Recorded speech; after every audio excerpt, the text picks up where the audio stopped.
Welcome back to the Low Budget LCS. My name is LaChance, and it is another Wisdom Wednesday. And because of that, I brought the wisest man I know, a spooky man. Oh my gosh, this is so awkward. I didn't know it was Wisdom Wednesday. I only brought all of my intelligence-based stats. Oh, fuck. So my character is completely improperly spec'd for this cast. So we're gonna have to make this work. We're gonna have to make this work. Dude, I don't know how we're gonna pull up from this, but we'll do everything we can. Oh my god, I did. Listen. I've got to talk to you about this another time, but I absolutely found another RPG that I'm just looking at and being like, don't get it. It's so hard to get people together to play RPGs. You don't need to. It's called Lancer. It's about fighting in mechs. It's essentially Gundam. Sold. I feel like acquiring RPGs is a lot like acquiring books for a library, right? It's just you just like the warm sensation of knowing that you have them, and you have this like mythical moment in your head of like just having a group of people sitting around a table together and just being like, well, shit, we've got 6 hours. What do we want to do? And you get to put your fingers together and push your glasses back and go, boys, do I have something for us tonight? Preach. I love that. I really like that, and that makes me feel much better about some of the purchases I've made in my life. Still haven't done a Blades of Darkness campaign. Still haven't done a Pathfinder campaign. I believe I've made characters for Yep. In the anticipation of a campaign that's never coming. So Yep. Who knows? Unlike the campaigns that never come, the game tonight is very much so happening. Great transition. I know. I really segued into that one.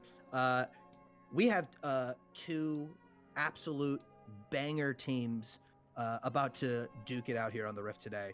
In Executive Group B, we've got Team Laser Moon and Team Broken Household. A lot on the line. If we're being honest. Yeah. For both teams here. Yeah, 100%. Team Laser Moon perched at a moment in their season, a fulcrum, if you will, where the last two teams that they are going to play in their regular season are pretty highly ranked. They've found a lot of success. And Broken Laser Moon, in the position of, IRL stuff happening in the beginning of the season, so they're a little bit behind on some games, kind of coming into this as a dark horse. Anything could happen. So, a lot on the line. Truly anything can happen. Broken Household, they're 0-1 so far on the season. A lot of games to make up. But as you said, going into the last 3 weeks of the season here, both of these teams are playing the same teams. And those teams, besides each other, are the two teams at the top of the standings in the group. So if either of these teams are looking to make a playoff push at the end of this regular season here, it's going to come down to this match here. This is going to really set the tone for where they're going to end up in the standings. Absolutely. And speaking of tone, draft is underway, and these teams are setting the tone with these bans. What do you think of these bans? Are these personal? Is this meta? Where's this coming from? Listen, I'm just happy that we're getting Smolder out of here. Yeah. This is Smolder. It was just announced today that they're coming through with the Nerf bat on it, gonna basically make it just irrelevant. So glad to see that they're banning that out now on the still very powerful live patch version. What I'm very interested to see here is the Gwen ban coming out from Team Laser Moon. They've had a lot of success. Their top laner has had a lot of success in the previous stage matches that they've played here. So interested to see them banning it out there. Doesn't feel as comfortable playing against it as he feels playing it. And already we're seeing here from Broken Household a strong 1-2 pick with the Varus and the Zac. Totally. Zac, a two-way flex jungle top. Very, very strong pick in the meta right now. And Varus, realistically, although it's almost 100% ADC, is a three-way flex, top, mid, and bot, and a 3-build flex with on-hit, AP, and lethality, all very strong right now. So a lot of options still open here for Broken Household as Team Laser Moon sees what they're going to respond with. Damn, they got a lot going on. That is a lot of flexibility. Xayah, I mean, it appears at least as though we've got the bot lanes starting to, solidify here. We'll see if 100%. I'm a big fan of this Xayah pickup here. Into a hard engage champ like a Zac here gives him a lot of self-sustainability. Team Laser Moon, one of the very few through threads that you can find in all of their wins is that a lot of their success comes from their bot lane. Their bot lane, even in losses, is a very dominant presence, and so having them on a really strong combo of Xayah Rakan here gives them a lot of agency to kind of dictate, how the bot side of the map is going to go. Absolutely. Also a great pick into the immobile ADC of Varus here. So with the combo, any bot lane worth its salt that's been playing together for a long time, odds are they've played some Xayah Rakan, right? The lovers duo. Everyone loves to see it. Oh, love this Ashe pick. Oh, baby. The combo of Ashe Varus in the bot lane. I mean, that's a miserable lane to play against, especially for a champion like Xayah, who's lower range than both Varus and Ashe. So they're just gonna. That also leads me to believe that Varus is probably gonna go for a lethality build, and they're probably just gonna try and just dominate the lane and really, push up to turrets here as we go into the second ban phase. Totally, absolutely. And of course, Valentine's Day was a month ago, but that shouldn't stop you at home from playing Xayah and Rakan. Very curious to see where this Ashe goes, where the Varus goes. You set it up so nicely talking about the flexibility of the Varus, and we just see it on display already. And, I'll be damned if there isn't a lot of CC coming out of the Broken Household right now, and a lot of CC that I love to see. It's just fun, straightforward, jump on you, throw a giant frosty arrow in your face. Just easy solutions. Easy solutions indeed. Yeah, a lot of ways to start a fight, which is, you love to have the agency to start a fight on your terms here, right? As we see, Team Broken Household throwing 2 bans up to the top lane there. I'm not surprised to see either one of those. Both of those picks are picks that we've seen Gatatsu from Team Laser Moon pilot in the past. In particular, the Mordekaiser he's had a lot of success on. So not surprised at all to see that. Am a bit surprised to see the insta-lock of the Cassante here for the side of Broken Household. Cassante nowhere near as strong as he has been in the past, but one of those champs. If you're feeling hot and loose in the caboose, that you can pilot it. A lot of impact, a lot of ability to make plays happen, and another big meaty frontliner to partner up with that Zac. So interested to see, how Team Laser Moon kind of responds to that as they lock in the Wukong now. So Wukong or Volibear looking like the top lane pick into the Cassante. I'll have to see on the last pick here how they decide to kind of round this out. They're very lacking in the AP department, which against 2 tanks is definitely something that you're going to want to patch up. A number of the mid lane picks that we've seen come through. Lots of tricks and hijinks and dashes on the side of Team Laser Moon right here. I love it. I like the vibe that's coming through. I'm not a guy who knows everything about items and abilities, but I know vibes, and I like how that composition feels. But how will Broken Household close it out? What's the final brushstroke in the portrait that is the draft in front of us right now? Is it the Heimerdinger that they just crossed over for a second? Don't get baited by the hovers. Don't get baited by the hovers. I'm always baited by the hovers.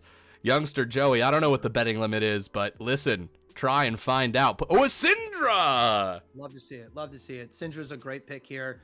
Really good into the Rakan, Wukong, Volibear, the kind of engage tools that Team Laser Moon has. The Scout of the Week is a great kind of peel tool for him, self-peel tool. Love to see it as, now that we're seeing that what the comps fully formed are, it's looking like Cassante top, Zac jungle, Varus Ashe bot, and Syndra mid for Broken Household.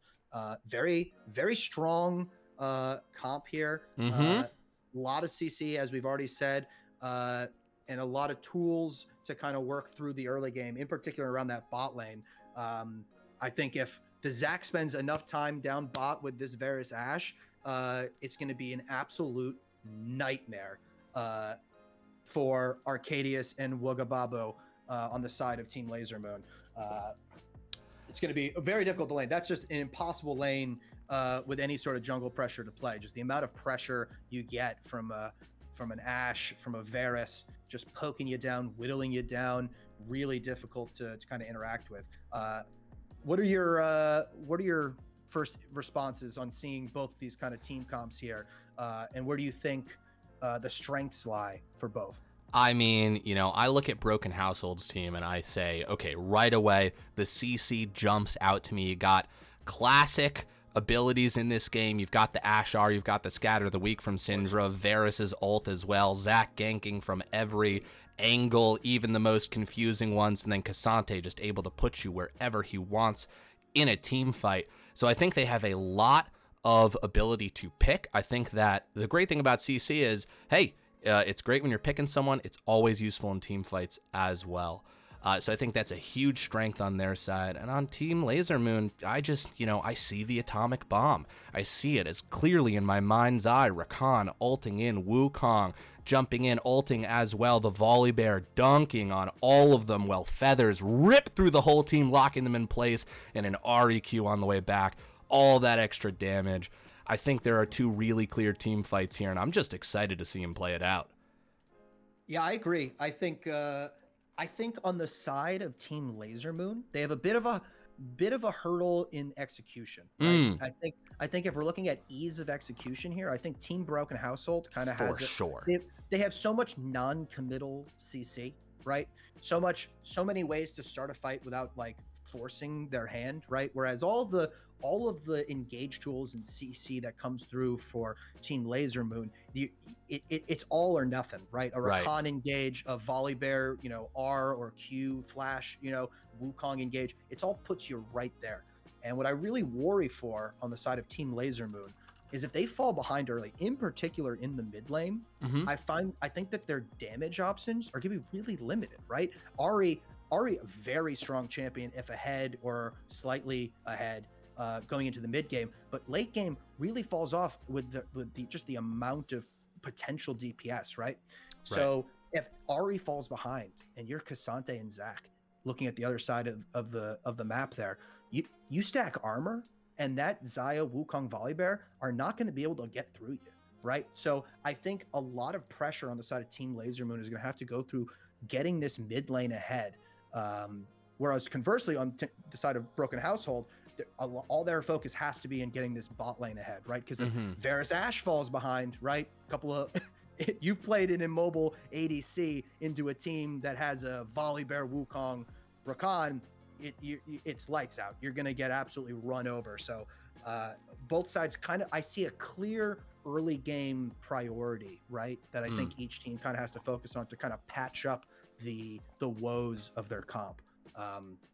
So looking at the early minutes here, but I'm looking at SAO Klein to really try and either patch up their bot lane and kind of give them some pressure so that they can fight back, or to focus around ganking this Syndra, really setting this Syndra behind and allowing the Ahri to kind of impact the map kind of deal. Totally.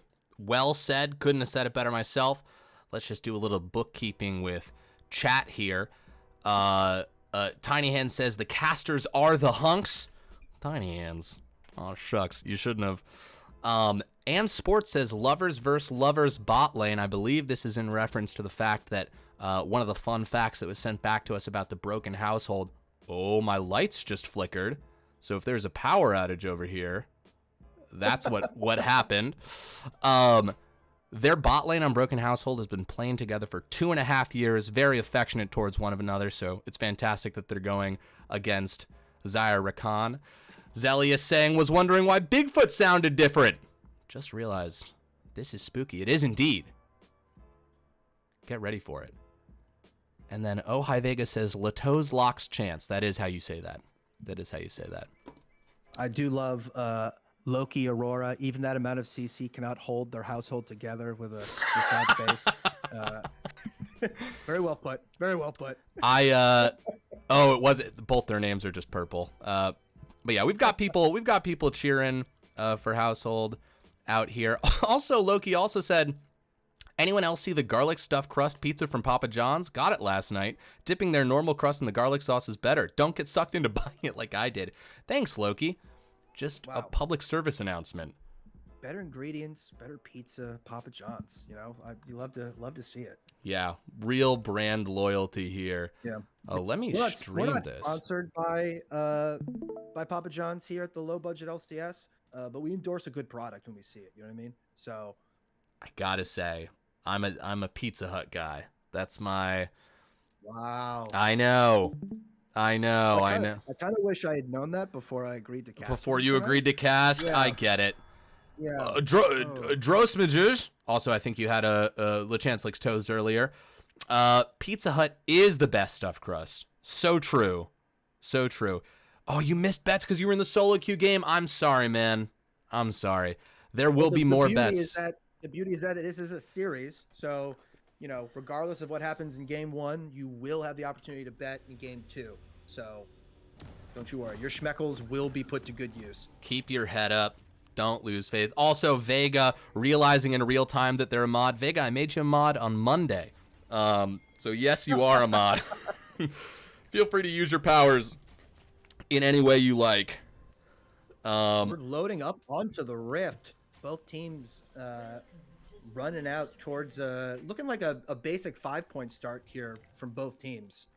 Just don't want to get hoodwinked in these level 1 skirmishes. No, absolutely. I mean, listen, game 1 in a series, you're learning about each other, the teams trying to get the vibes of each other. And there are some teams that use that as an opportunity to try and pull a fast one on you. But listen, this is executive, right? This is the highest level of gameplay that the low budget LCS has to offer. And so these guys, you know, they're going to play it smart. They're going to play it safe. The 5-point defense on either side. And they're pretty content to just get to lane and kick this game off. Yeah, I mean, understandably so. We've all been in that. Oh, a little bit of poking out here from Shog. Love to see it, forcing an early back, or just have to come into lane chunked. But we've all been in a solo queue game where someone on your team gets picked off right out the bat at level 1, as the top laners here kind of trading some blows. Definitely. Gatatsu coming out a little better on that trade with the Conqueror getting stacked up. Definitely. And I mean, this is Gatatsu, also known as Gap Topsu. So he's earned a nickname in the past. Wow, do they know that they're in there? I can't imagine. Nope, Wagababu gonna walk up, take a flash right away. And Shog, I mean, just the autos from Ashe are this is a level 1 fight, right? Not an insane amount of things can happen, but the slow on the Ashe auto is massive. Oh, getting that flash out of Rakan that early. Oh, that just it kills you if you're this bot lane. Gonna help a little bit here with some gleaming quills. Starting the queue makes a lot of sense when you come into lane that chunked. But now we're already seeing the early dominance of this double ranged bot lane and the kind of work that it can put in. Yeah, 100%. And, you know, it's going to be poke central down there, certainly until more abilities are picked up. Level 6 is going to be really interesting. I think that's going to come down to, obviously, who hits it first and then the positioning, because if you're Xayah Rakan, you're already talking about like what the later parts of this lane are going to look like and when you can start taking advantage of it. Oh, for sure. I want to draw attention. Both junglers starting top side, clearing down towards this bot side. They can already tell the bot side is going to be a hotbed for action.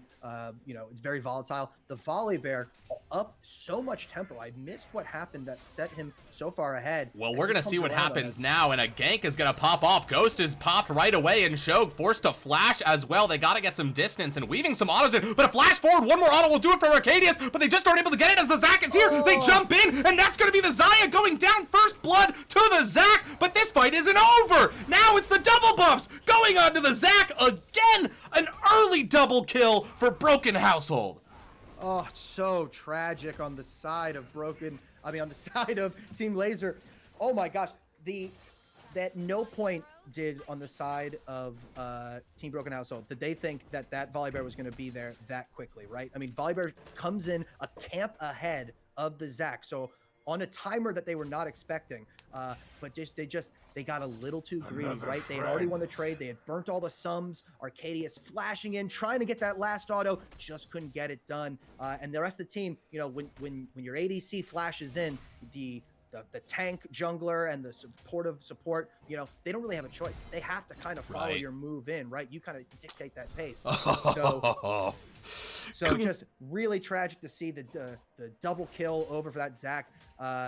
And again, you know, for a bot side that really needs the help to kind of not get steamrolled in this early game, to get set behind this early is really, it's gonna be a tough hole for them to work their way out of. Totally. Also, hi, That Boy Truth. Welcome back. That Boy Truth had a fantastic game yesterday in top lane. Welcome back to the stream. Got Tatsu in a little bit of trouble here. You have you've played a lot of Cassante. Is this a situation in which Cassante? Oh, sorry, we got a gank happening once again down here in the bot lane. That's Rakan going in. Can't let the lover die alone, and a cleanse being popped as well. Wuggababu up front, but they are able to escape that situation. But what about round 2 as the flash and the scatter of the week, and the Syndra comes up, and there's the damage that they need as Wuggababu is going to get hunted down in the end, and just back-to-back ganks in the bot lane.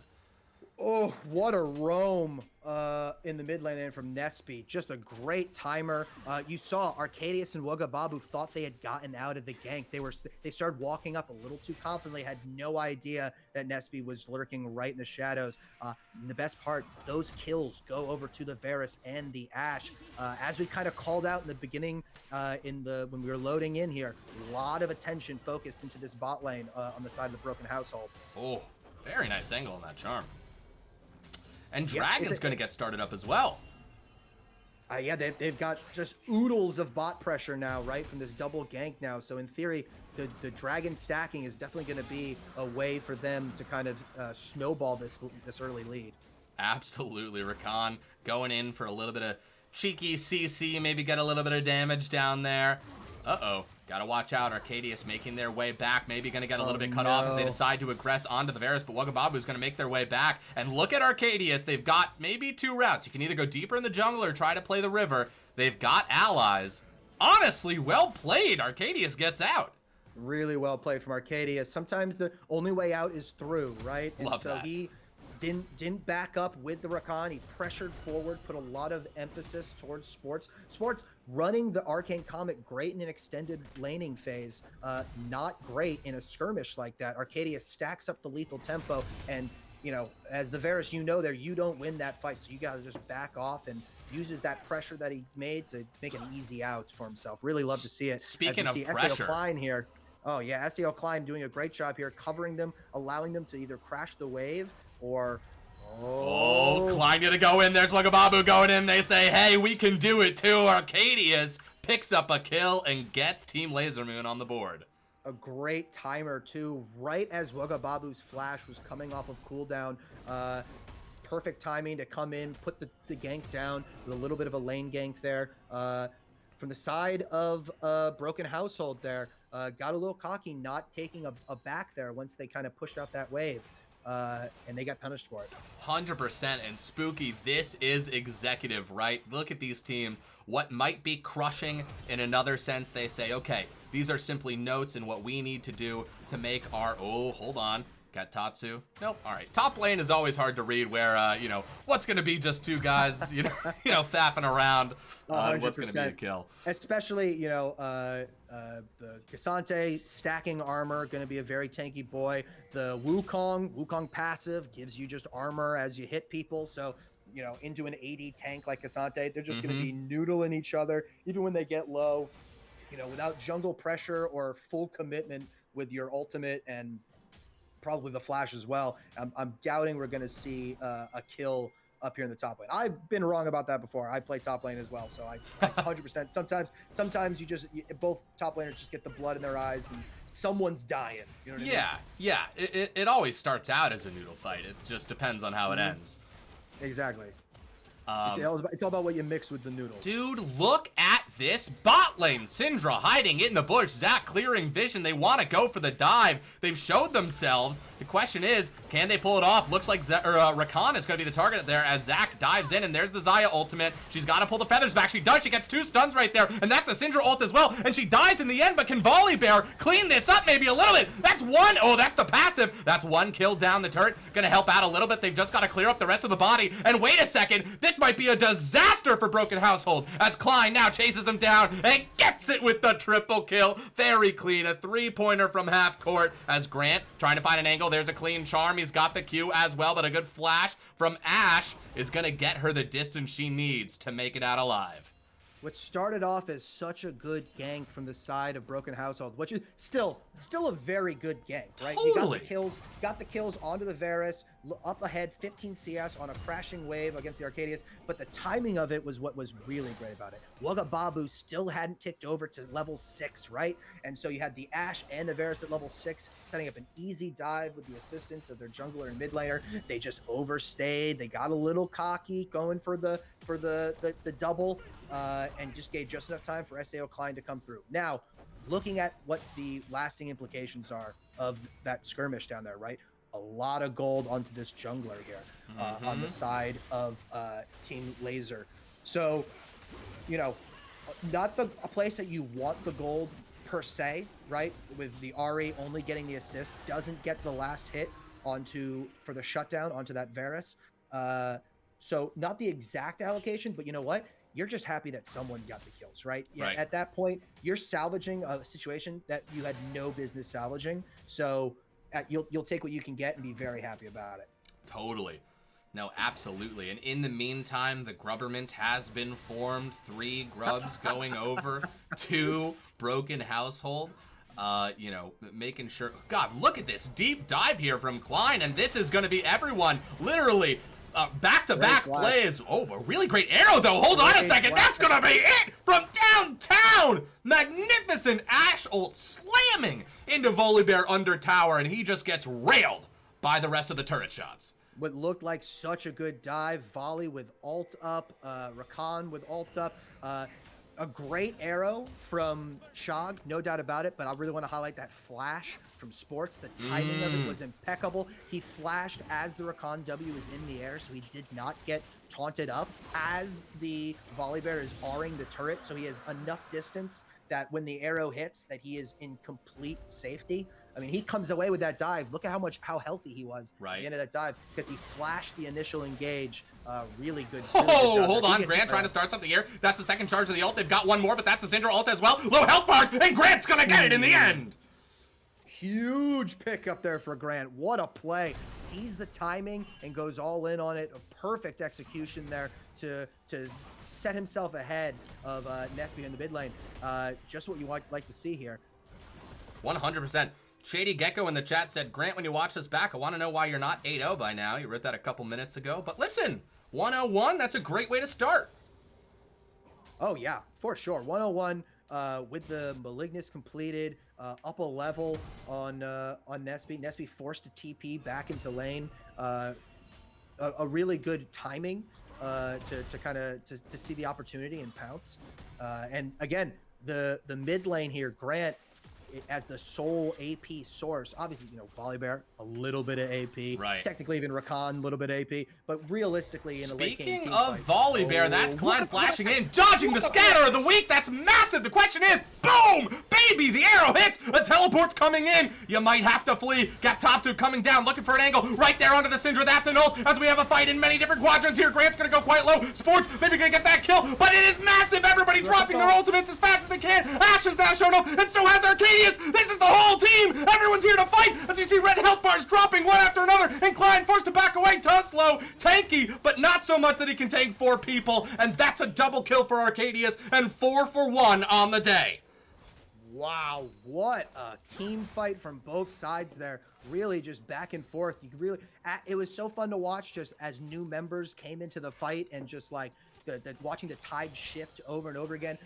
Big shout out to Arcadius, who kited out that fight beautifully. A really great double ult engage from Gotatsu and Wugga Babu to really turn it around.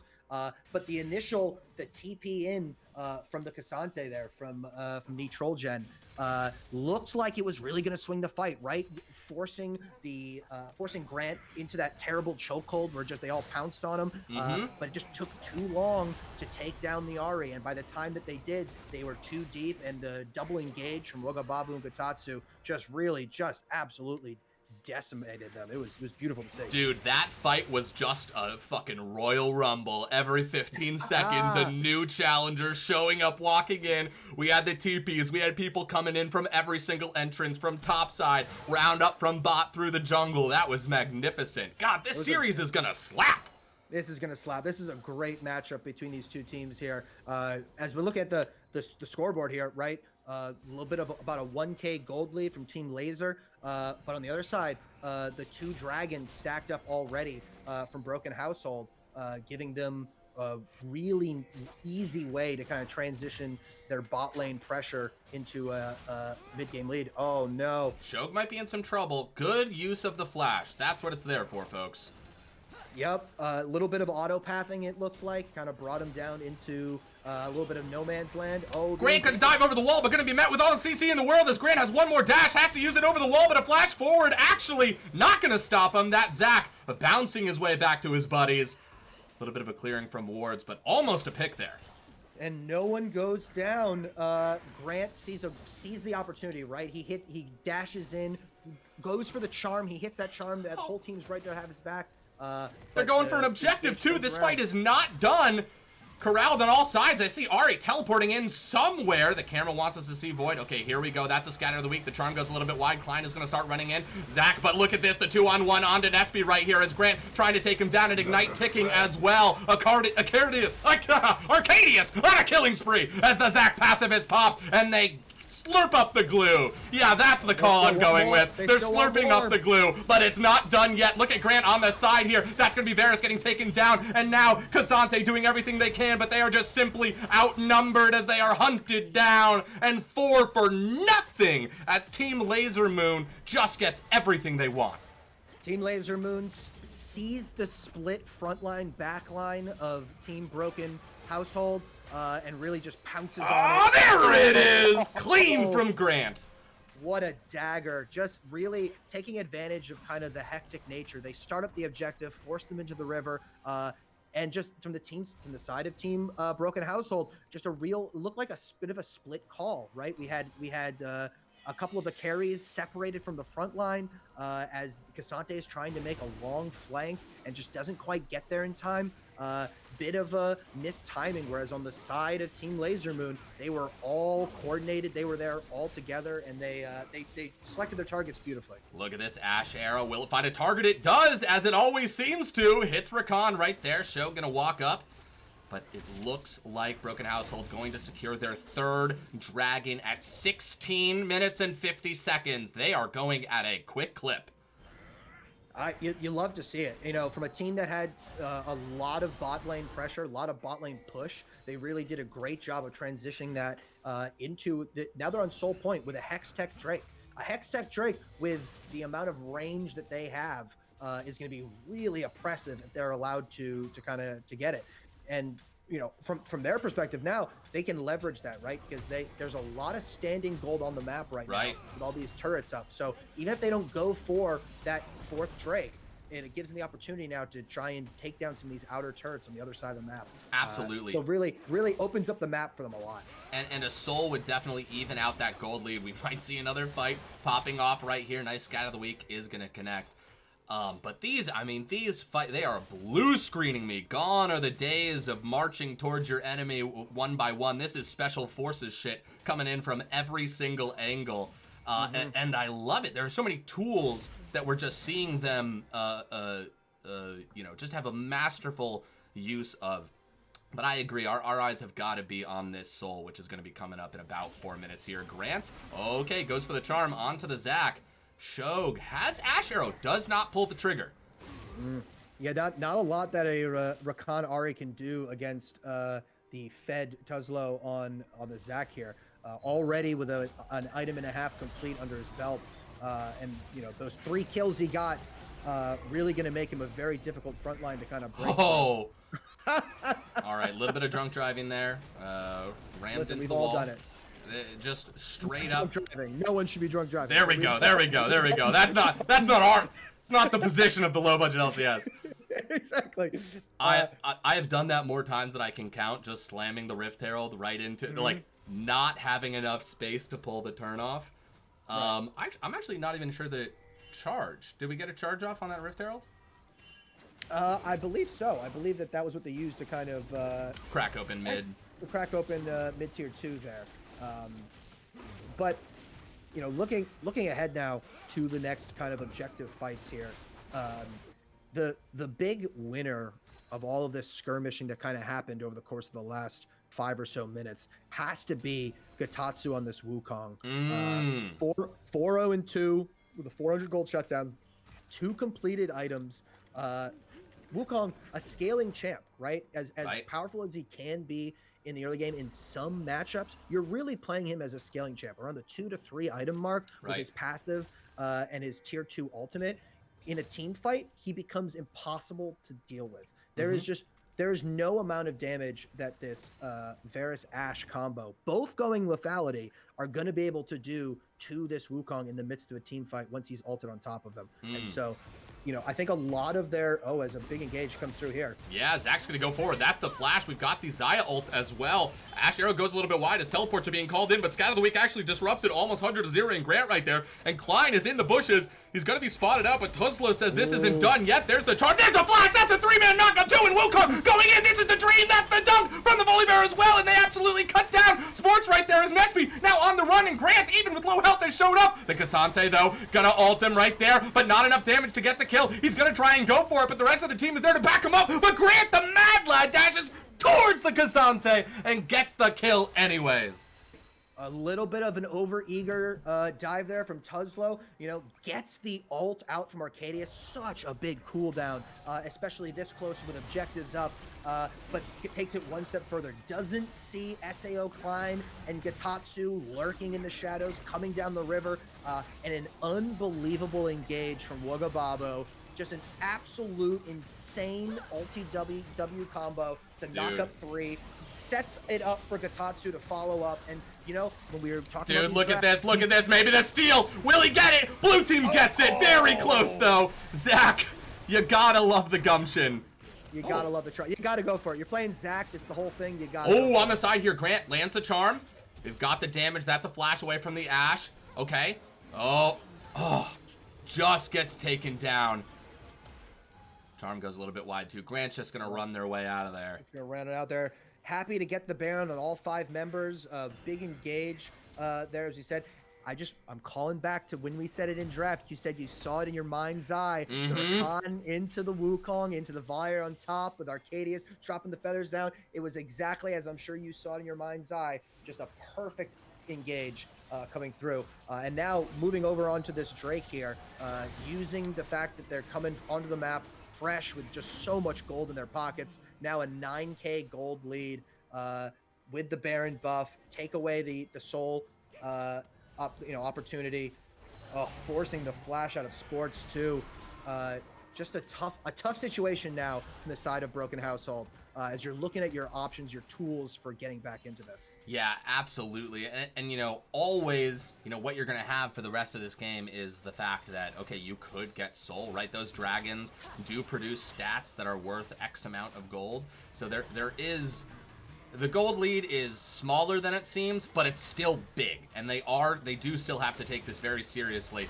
That's going to be Zach going up in there. The Scout of the Week's going to land on 2 people. He's tanky, but how tanky is he as the rest of the team's there? That's going to be down to a 3rd, and Arcadius just gets the kill. Oof. That Arcadius is starting to do a lot of damage. He's got the Lord Dominic's completed now. Rush that 2nd item to kind of work on. Gatatsu going for the ult right here onto Nesby as Grant's going to dive in too, and that's going to be a shutdown for Syndra. They've got the towers on him, but they're just going to keep on diving as that's another kill picked up. Only Cassante left, and I think actually if they're able to pick this up, that's just going to be the whole team. And there it is, a triple kill for Grant. This Ahri is out of control. Listen, not 8-0, but 7-1-8. Very close. Very close. A really just a big time engage there. Gatatsu sees the angle and just ease in and runs at them. Right? Yeah, they're all crowded underneath that turret. They've got complete vision in the jungle. They got the full angle set up.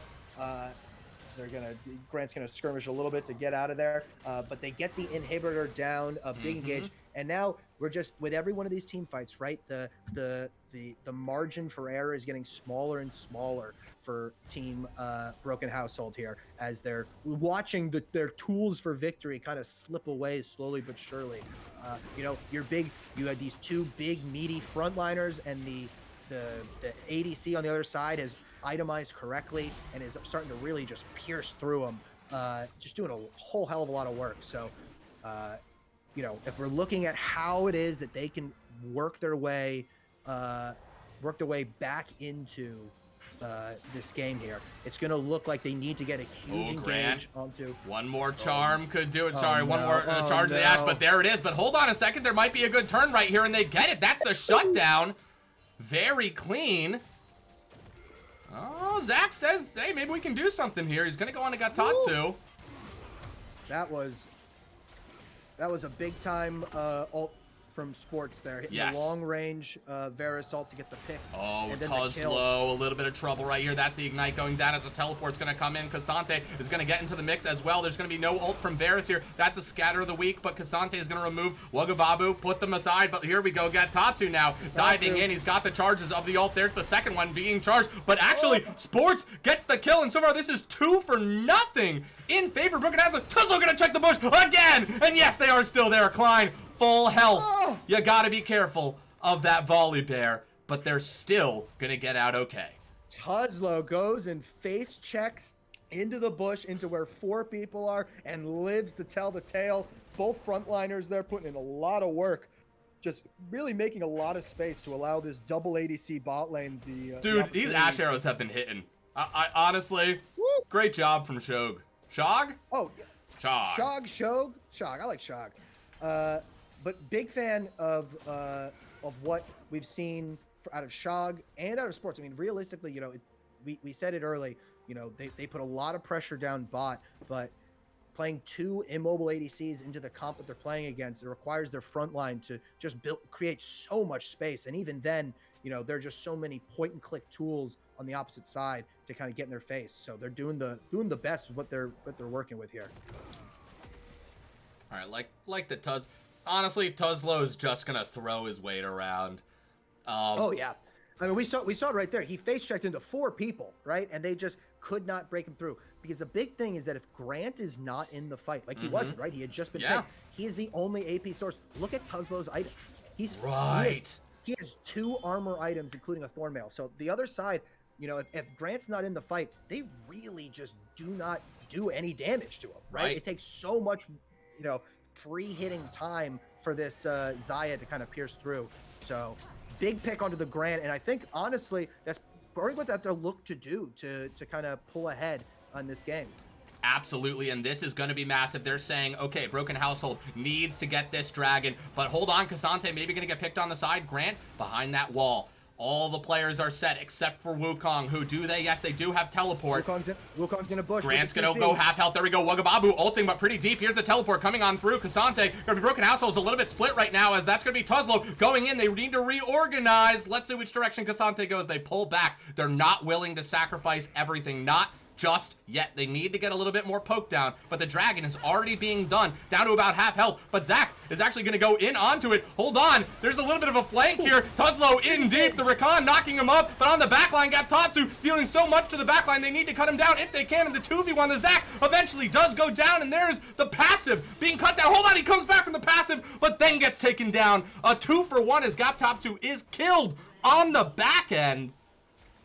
They take down Gatatsu, and boy, howdy did he do his job, holding off both of the ADCs in the bot lane from the side of Broken Household, just forced to just full backpedal from the fight as a angry monkey just charges at them and forces them off, allows the team to focus on killing down the front line. We saw it there. They're gonna now, they got all the time in the world to peel back to this Baron here. Just a really well played fight from Gatatsu. He goes down. It doesn't help his KDA. but that's not what you played for. That's not what you played for. He does his job, and he separates the enemy team, forcing Tuzlo and Nitrogen into a fight that they just can't win. Right, 2 tanks into the 4-man core of Team Laser Moon. There was just no chance. Yeah, no, absolutely, and I honestly I like the reservation on the side of Broken Household. That was an appropriate amount of effort to exert for that dragon. They've got 2 more chances, right? As long as they're able to keep this game going, they've got 2 more chances to get that soul. And in that meantime, as long as they hold off, they're going to keep getting stronger and stronger. And, I mean, oh, here we go. Wuggababu looking for a pick, but a great scatter of the week. Well, no flash going to be used, but only because it's not there. Hard to use what you don't have. True. The poke really coming through here. Tuzlo gonna go in. He's gonna grab onto something, but what else? Oh, maybe could have grabbed that ward. But it's gone, and they're gonna pull back. Team Broken Household, really, they're just trying to find a straggler, right? They're trying to find someone moving away from the pack that they can pounce on and kind of stop the full frontal assault from this Baron. Pack tactics. But their bottom inhib is up. So they have a little bit of a reprieve. There are no more supers coming in that lane. Shog stepping up there, but they're going to be okay, maybe. He said caster cursing them into death, potentially. Nope. All right. Just trying to hedge my bets. 100%. You know, they're in the big, because of the fact that they don't have... Oh, wait, hold on. Great scatter of the week onto Grant right there, but they're going to dive away. And look at that. The ultimate hitting Wuggababu as they dash away. It's worth it, chunking these health bars. Oh my god. Oh, another Q lands from Sports. Yeah, unfortunately, Team Laser, they're really trying to play through just these 2 lanes. And so it's giving the opportunity for Broken Household to just wave clear through it. And on that, but look at Zach Tuzlo into the back line right here as Gatatsu tries to go to the end, but gets stopped by his Sky of the Week, and now that's going to be Kasante pulling them away, and that's a Verisol going in deep as well. But Show going to get knocked up, and a massive 4-man ult from Gatatsu onto the dunk as well from Klein, and they are just going to cut them down under the tower, and Team Laser Moon is going to charge up and break into this base. Wow, what a fight! You know, the options were closing in on Team Broken Household. They had to force a fight. They found a great angle, but Gatatsu on this Wukong just finds the counter engage as they take game 1. What a banger! What a banger! We're in for a great series. Hot damn, yes indeed we are. Game 1 going to Team Laser Moon, but a lot of lessons learned by Broken Household, and I'm excited to see them be put into effect as we get into game 2. Oh, spooky. I asked this to Bigfoot last night. If you're in the locker room, if you're talking to the team, and you're rallying up Broken Household, what are you saying are the lessons that need to be taken away from that game 1? I think you need to ban the Ahri. We've seen the Ahri in the hands of Team Laser. They know how to play around it. They've had a lot of big-time games on it already this season. One of their best performing picks, and in other series, teams have pivoted to banning it. So I think that's something they need to look at, force them onto something that they're a little less comfortable playing around. And then as for, you know, what they could do, I think they need a more consistent DPS source, right? All of their damage in that game is all upfront burst. They've got the lethality Varus, they've got lethality Ashe, and then they've got the Syndra. That's where all their damage is coming from. It's a lot of upfront burst, not a whole lot of sustained damage. Whereas on the other side, with the Xayah, you know, if the initial engage doesn't work, right, the Xayah is going to be able to self-peel, and it's going to output so much consistent damage. So I think that finding a way to incorporate some consistent DPS is going to go a whole heck of a lot towards pulling out a victory here. But even still, a lot of positives to take away around that, right? They had a game plan. We called it out in draft, you know, play around this bot lane, stack the dragons, use the bot lane pressure they had. And we saw it was a fiesta in the bot lane. I mean, it was 4-man dives, it was 5-man plays. It like was an consistent, like machine gunning back to back to back plays. And a situation like that really favors the team that has the push, right? Because you can just force so many more dives. You can force the enemy team back and set up vision in the river that allows for pressure plays like the Dragons that we saw them stacking. So I like the idea, but maybe look to something that has a bit more sustained DPS, right? Maybe you look at something like a Caitlyn, you look at something like even if you want to stick with the Varus, you can go for an on-hit build, right? You go for something that has a bit more sustained DPS so that in the situations that we saw, because if they nail the engage, right, the fight went in their favor. But if they slip up on that engage even slightly, the fight went completely out of their hands because they didn't have the sustained DPS to slug out a long fight like that. So I think that that's a big one. And also, I didn't see a lot of impact from the Cassante. I don't know. It was a tough situation to be put in there, right? Because Cassante in that team comp is looking to peel a lot, and it's a very difficult team comp to peel against. So maybe look at something else that can kind of be a bit more impactful, right? Something a little bit more maybe engage oriented if you want to pull away from the Zac in the jungle and put some engage in the top side, or find a lane that you can play around, right? If everyone's focusing bot, you can steamroll the top lane and kind of open up the map that way. I think that could be another avenue of attack.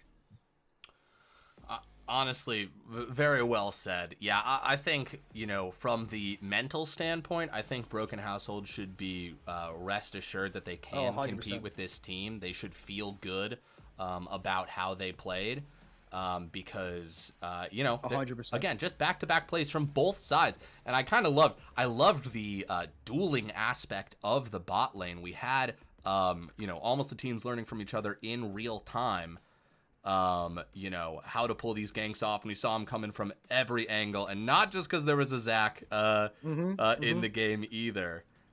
No, I mean, a lot of the best plays we saw from the Zac were actually counter engages or counter ganks, I should say, onto what the Volibear was putting pressure on in the bot lane. So, totally, I think if your team Broken Household, like you can taste it, right? You can taste blood. You didn't hear no bell. You know what I mean? Right. And I think that you're itching to get back on the Rift and just because there's a couple of those fights swing their way, right? There was that big 5-0 fight that really broke the game open for Team Laser Moon. If that fight goes a little differently, they take 2 people out in that and they can't force the bear in there, that's a very different game we're looking at. And so I think, going up until that point, they had a really good game plan, and just like a little miscommunication, a moment of imperfection, and the game kind of slipped out of their hands. So I think going into this, you give yourself some tools so that you don't need to be perfection all the time. And I think the game's completely in their grasp, and you're going to force it to a game 3. Yeah, totally. And of course, extremely biased, but that's what I want. I want a game 3. I want to see these teams duke it out to the very end. Last night, Papo. Go for it. Last night, Papo was saying, "Listen, game 3 is just a best of 1 with extra steps, but so be it." It's just such a great experience. The ancient Greek scholar Papoa speaking on best of 3s, waxing poetically. Beautiful. I mean, just to again reestablish what the stakes are for both of these teams, right? Looking at the rest of the regular season, Broken Household only played one of their matches. They're a bit of a wild card with a lot of room for growth in what has been a very packed executive group B, with only really one team kind of snowballing ahead, and that's Team Past Prime, who currently, is looking at a 4-0 in the season right now. But Team Laser Moon up in the top of the standings, right? They're running a 2-1, tied for second place with Team Fried Chicken, and going into the last 2 weeks of the season, who are they playing against? Past Prime and Team Fried Chicken. That's right, 2 other teams at the top of the standings. So if Team Laser Moon wants to set themselves up for a really good playoff seeding, or even just to ensure that even if they were to lose those other 2 series, they come in with a 3-3 series record, which basically guarantees them playoffs at this point. They really need to clinch this and seal their fate with a win here. But on the other side there, Broken Household, as we said, only 0-1. A win here puts them at 1-1, and going into the last 2 weeks of the season and then into the makeup week, they've got basically the whole division to play against here. So this really could set the tone, kind of show the world what they're, because we have some past champs on the side of Broken Household, right? We've got some people who have been there before, who have seen the glory, who have been able to bring it all together and make a deep playoff run. So, not a team to be counted out here, with a lot of seasons still left to play, in particular for Broken Household. But for, again, Team Lasermoon looking to set themselves up going into the final weeks so that they hit the ground running come playoff time. Absolutely, and they're going to do it right now with this draft just kicking off. Kaisa taking out these drafts. Honestly, these bans going a little bit slower. They're being a little bit more thoughtful about what needs to happen here. It's so funny because, in the first, we didn't even get to talk about the first round of bans when we were right. Because they did them so quickly. They knew what they were going to do when they came in, and they banned them so freaking fast. But now, taking their time, slowing things down here. Love the Kaisa ban. I think Kaisa is ridiculously OP on this patch. The AP build from her, especially in a 5s environment where you're not going to just get absolutely blown out like in solo queue. Just it reaches 2 to 3 items, and it is so oppressive. With just the full AP build, and even AD though, the AD build is still very strong. So a lot of versatility there. Just a very strong pick, in particular in coordinated 5s. But you got to respect that they ban out the Rakan on the side of Broken Household. They don't want to see it. They're scared, understandably so. Wagababu, unbelievably good performance. 2 to 3 fights that really swung the tide, could be directly tied to insane RW engages from Wagababu on that Rakan. Just a real good understanding of his timings on when to engage. Yeah, no, absolutely. And there's the Smolder also just getting removed. It's kind of up to them on that side, that if they're going to get rid of it, it's got to go there. And good on Team Lasermoon forcing them to do that. For sure. And these... The ban here of the Maokai and the Anivia, 2 giant zone control champions, which again is something that realistically Broken Household was kind of lacking in the last draft, right? Like, do you think about the non-committal engage of a Maokai R, right? There's the Ashe instead of the Gwen. Those were the same bans for Team Lasermoon outside of, that the Ashe replaces the Gwen there, and they decide the Ashe, too annoying, and Volibear first pick. They saw what Klein could do on it. They don't want to see it again. Yeah, well, for sure. I think, again, Volibear, another super strong pick in the jungle right now. We're seeing it in pro play even. It's so strong. So gotta love the fact that both teams acknowledging how powerful it is. But you also gotta love both teams acknowledging how well played the support matchup was in the last game, right? Shog and Wagababu, both their champions getting banned out. We saw some absolutely insane Ashe arrows coming through for Shog. So got to put the respect where respect is due. Both supports. Got to see what else they got. Dip into their bag of tricks as the Karma gets locked in here for Team Lasermoon. Speaking of a bag of tricks. Talk about a bag of tricks. Big old flex pick. Can be played in either solo lane. Can be played in support. Love to see it. But nope. Locking in the Gwen. There it is. This is a Gatatsu special. Loves the Gwen, has gone back yet to play it a number of times now already this season, with big performances in both stage matches he's played. And the fact that they banned it out in the last game against Broken Household means that you can expect that Nitrogen also knows how to play the Gwen pretty well. So it should be a very spicy match in the top lane. The Rel gets locked in here for Broken Household. Just another big frontliner engage tool. Can go support, can go jungle if the Volibear wants to be flex top. Let's see what they're gonna round. Lots of hovers, and I'm getting baited by every single one of them. Exactly. They're all great here. I saw this. Oh, go for it. Last night we saw we had That Boy Truth on for an interview, and he played Ahri top against, was it a Malphite? It was something. And he was, I think it was a Malphite. And he was like, listen, I love to play Malphite, and I hate to play against Ahri when I'm a Malphite. So I just picked the thing. He knew the matchup so well, he could pick what annoyed him. So, we'll see if that can be done by Nitrogen, the top laner for Broken Household. If the reason that Gwen was banned is because, that's their champ, well, then maybe they know what they hate playing against. Right. True mastery over something means knowing how to destroy it. Of course. Right? So, of course. Yeah, of course. exactly. How mythical of you. So we're seeing Broken Household, a very similar style of comp we're seeing built here with a couple of engagey wombo tanks with a bursty follow-up ADC here with the Misfortune pick, and Team Lasermoon getting the Xayah again. Just decided it went really well the first time. They had no real answer to it. Really worked well against what Broken Household likes to do. And you could ban the Rakan, but the lovers duo might be broken up. But she's here to bring some wrath out onto the Rift on her own. She'd love to see. 100%, absolutely. And yeah, I do like. I think when your back's against the wall, I think a dash of simplicity does go a long way. And I do like what I'm seeing from Broken Household in how it's very clear what everyone has to do, and it's easy to do what they do, and what they do it well. So these last two picks are obviously going to be huge. We see the Ahri. You mentioned the Ahri. Grant not going to get that Ahri again, banned out. But a Taliyah and an Aatrox ripped away from Team Lasermoon. Right, which makes you have to think, if they're banning out the Ahri here on Broken Household, that they think that Karma is going down into the bot lane for the support, and conversely, with the Aatrox, they're assuming that the Rel is going support and the Volibear is going into the jungle. The Vi takeaway, I like that. I mean, Vi very, very good into Misfortune. Really good at locking down, at interrupting her ultimate. Her ultimate, very strong, forces you to stand in one place. What does Vi love?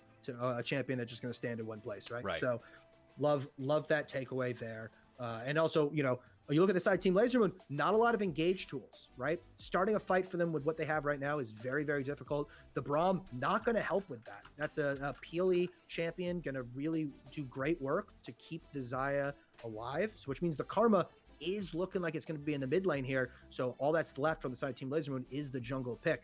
So they're really going to need to look to cinch up their comp, draft something that gives them a little bit of engage, gives them a way to start a fight on their terms, which they don't really have right now. You look at the other side, Team Broken Household, with the Volibear, with the Rel, they've got the engage tools to start a fight on their own terms. Now, how well those engages are going to go into a Xayah, Gwen, Karma, Braum, that remains to be seen. Yes. But Broken Household, I love this pivot here, drafting the Tristana, which is going to go in the mid lane. 280 ADCs again. 280 ADCs again, but a much more sustained DPS mid lane pick. So kind of cinch up the weakness that they had spotted, that we kind of just talked about in their draft from game one. So really good pick. Let's see what they lock in here as the final pick for them. Whoa. Cannon. Whoa. Love that. Bring, a range top player into Gwen is very smart. Gwen loves to eat up melee boys, and they needed AP, so getting the Kennen gives them the AP, adds Wombo to their combo, with the Rel, the MF, and the Kennen, just so many circles, right? So many. The best shape in League of Legends, and I'm going to jump in for 1 second just so nobody misses it and say the predictions are live. If you have been holding on to your schmeckles because you want to bet them, now is a great time to do it. You just saw game 1. There might not be a game 3, or maybe there will be. Now is the time in which you can make your own fortune and take your future into your hands, and you can do that by betting those goddamn schmeckles right now. The schmeckles are just going to burn a hole in your pocket if you don't use them. You don't lose them, but you don't get more, right? Right. You can hold on. You can hoard your schmeckles, put them in a little shoebox, hide them under your bed like someone who survived the Great Depression. Cowardly. Or you could go to the casino and you can gamble, right? Those are the only two options when it comes to schmeckles. Yes, the only two options. Live fast, live dangerously. Luffy says, LeChance, how many schmeckles to pretend to be my BF for July 4th? None. Easy, baby. I'll do it for free. Wow. For free? Yeah, for free. I love performing. What can I say? Also going to take a quick moment to say thank you to to the good investors of the low budget LCS, but specifically to the newest ones. Of course, the stream started off with the Salmon for resubbing. They say Pog. Salmon, if you are here, thank you so much. And even if you're not here, triply thank you. We have, of course, some new investors here. We've got Japatus. Thank you for being the newest investor in the low budget LCS. Followed not shortly thereafter by the big black Batman. I feel safer with you around in the city. And then a mere paltry 16 minutes later, Mayas S. Thank you for being the newest lowest investor. And of course, as recently as a few seconds ago, ATI 3714. Thank you for being the newest investor in the low budget LCS. We will see you at the board meetings in Vermont at the Denny's. All you got to do is go around back, talk to our buddy Todd. He'll let you in, and pancakes are on us. Make sure to ask Todd how his grandmother's doing. He needs support. He needs support because she's doing so well. Right. His grandmother crushing it. Had a big Vegas trip. Won a lot of money betting on the horses. Bet on the first gray horse you see. You can't go wrong. She loves to bet on the ponies. She loves to bet on the ponies. Exactly. Oh, we also have some gifted subs. Luffy gifting Loki a sub. That's very nice of you, Luffy. And Sammy resubbing. Resubbed for 15 months. 15 months, but longer. Just bad sub time. Oh, longer than 15 months. I understand what you're saying. Thank you so much, Sammy, resident doctor of the low budget LCS. I personally wouldn't use him, but doesn't change the fact. Does great work. Does great work. Yep. And he's fast too. Yep. Exactly. That when I judge a doctor, I judge them solely on the speed at which they perform the procedure. You see what he just said there? He's not a doctor. He's a surgeon. Ah, okay. Yeah, that makes a lot of sense. Because you slipped me something. I went right to sleep. I woke up and my knees were replaced. It was great. They were replaced with non-knees. Right. So walking is with very elbows. Difficult. Yes, but he did a great job at that procedure. Right? Yeah, they're both and it was joints. Very quick. It was very quick. Exactly. You know what they say? When you get a knee replacement, sometimes you just got to swap out an elbow because it's the same thing, right? Yeah. I think Sammy would agree that an elbow and a knee interchangeable when it really comes down to it. He's a surgeon. He knows what he's doing. ATI says, what does she bet on while riding the horsies? Oh, well, she actually is a. She's I'm a glad jockey. You clarified. She is a jockey. Exactly. Wow. So she's betting on the horses. A little bit of inside trading. Bets on the horses while she's riding them. In the 75 up division. I forgot about that. Exactly. And those are the horses. The horses are 75 and up. The oldest horses right. in the United States, in the continental United States, of course. Right. Let's just do a quick Google. How old can horses live? 25 to 30 years. So, of course, there's a casino necromancer standing in the middle of the track, resurrecting the horses. And it's honestly, it's such an incredible idea, right? Like, wouldn't you pay to see, Alexander the Great's horse race against Julius Caesar's horse? I would, you know? And I would pay big money for that. Right. Not to talk to the men themselves, but to see how fast their horses were. Right. The most interesting part about those men, as we can all agree. That's what I think. Yeah. Luffy93 in the chat. Don't make me repeat myself. I'll threaten you with money. LeChance, how many gift subs to ARAM on stream? Listen, all ARAM with you. Luffy has made it a habit to try and tempt me as a wayward siren. Every time a game pops up, he's watching stream and he throws me an ARAM thing, and I sometimes think that it's the request to join the custom lobby. It's not, and I just am in an ARAM with Luffy. Listen. There are worse places to be, I could say a number, but the fact of the matter is I'm going to do that for free too. We're going to play an ARAM. Probably not on stream, because my gameplay is not as interesting as me talking about gameplay, But listen, let's burn some hours away and rip some ARAMs. ATI 3714. Derby horses are 3 years old and rarely do horses race over 7. We got a horse racing expert. I was unaware that we had a horse racing enthusiast. Do you breed horses for a living, sir? Because that would be amazing. And honestly, I would just be down to cancel the stream, have you come in, give an informational seminar about horse breeding. And I think we would all agree. No, you do not. You know what? I respect that you didn't lie. Thank you for your honesty, and also thank you, Luffy, for gifting a bunch of subs here to Boss Guy 369, Frog Guy 777, Val, NTXN, and a Blue Card Hype, as well as Prince Joey Bonzo. But here we are. Speaking of horse races, we are racing into Game 2 of Broken Household vs. Team Laser Moon. And I pray to God that I put everything on the right side and got all the logos in the right place. And I think I did. I believe. Here we are, another 5-point defense. Oh shit, Masis coming in with a prime sub as a thank you guys. So guys, this is a huge amount of support. Thank you. For real, thank you all. Luffy says I actually went to Denny's the other night with my gym buddy and frantically described him a non-league player, the LBLCS.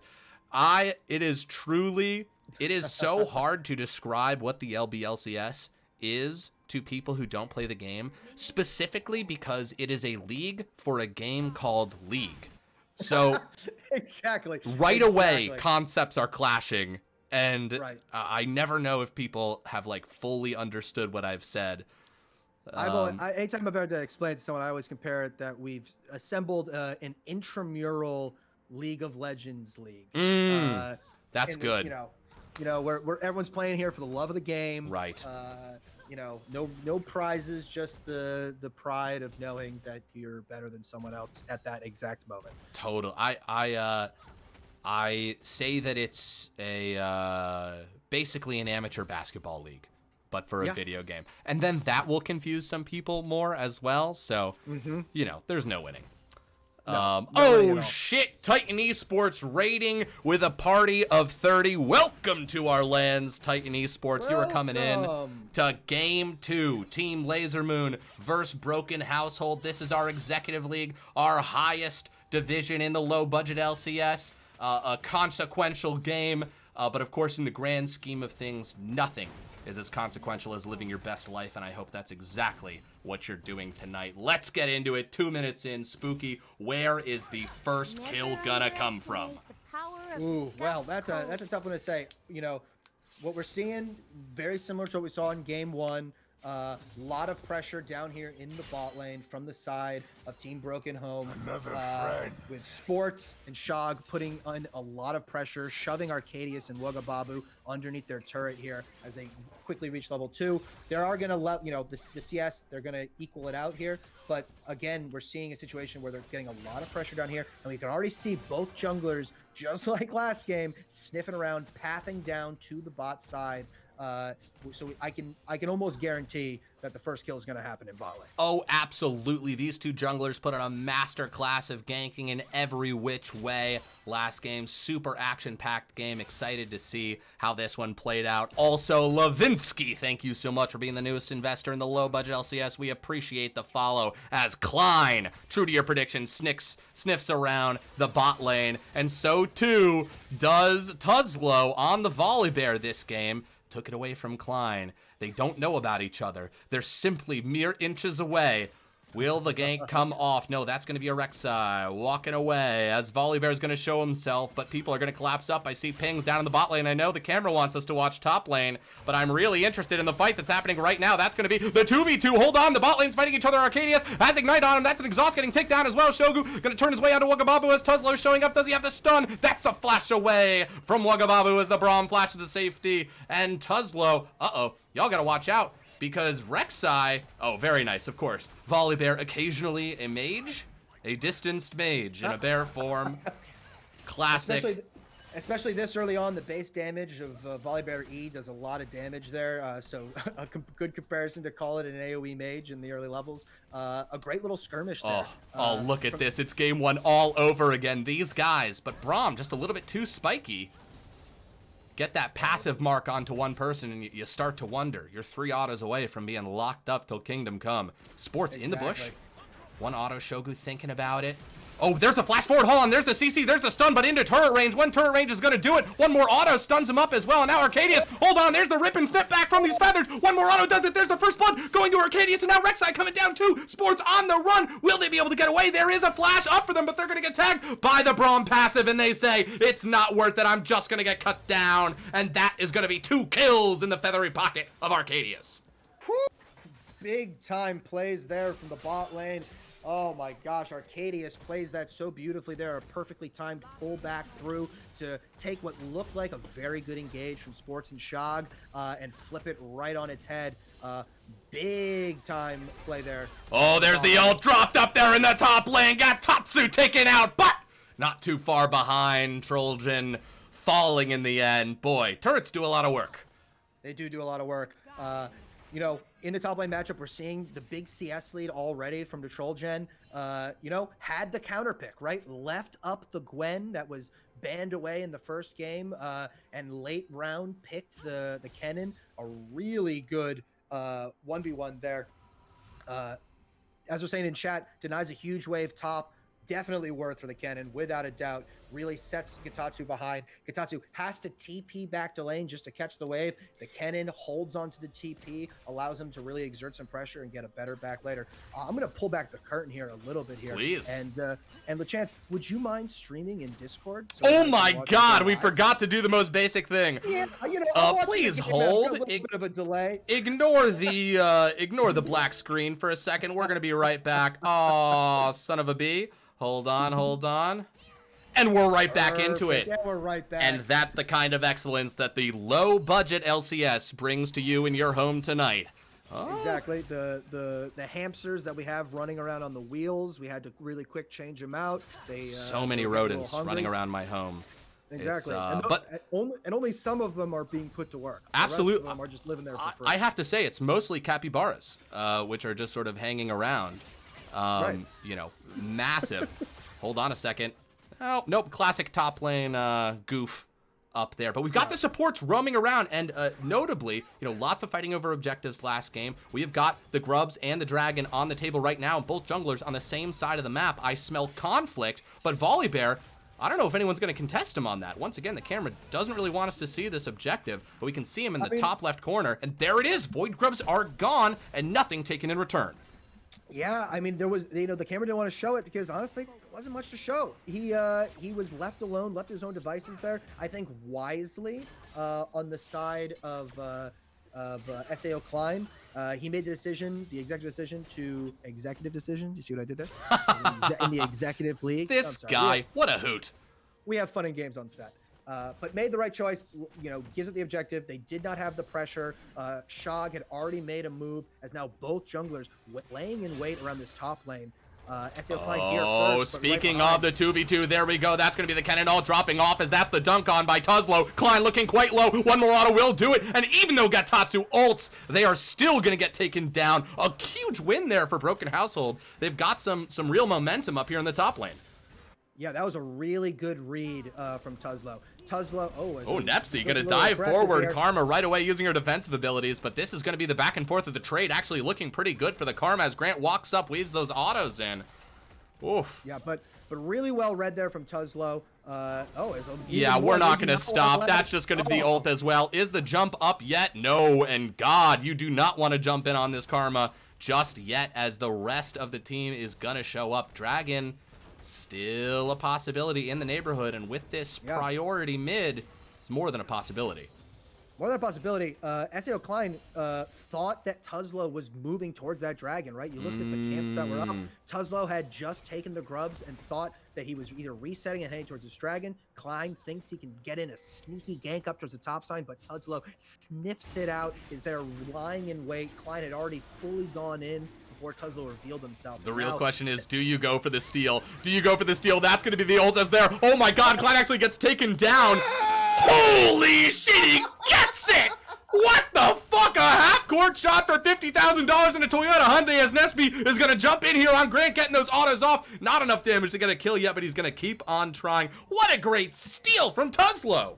Really good steal. The combo of the E, the Skybreaker from Tuzlo, mixed in with the R from Sports. Sports gets a kill onto SAO Klein onto this Rek'Sai, and now this Rek'Sai. Oh, here it is. Really Fourth, fifth, sixth time is the charm, and there it is. Nesby gets their kill. There it is. That's why when you pick the Tristana, you're looking to take advantage of the fact that you're all in the mid lane, is so aggressive and strong. Really, really well played there to kind of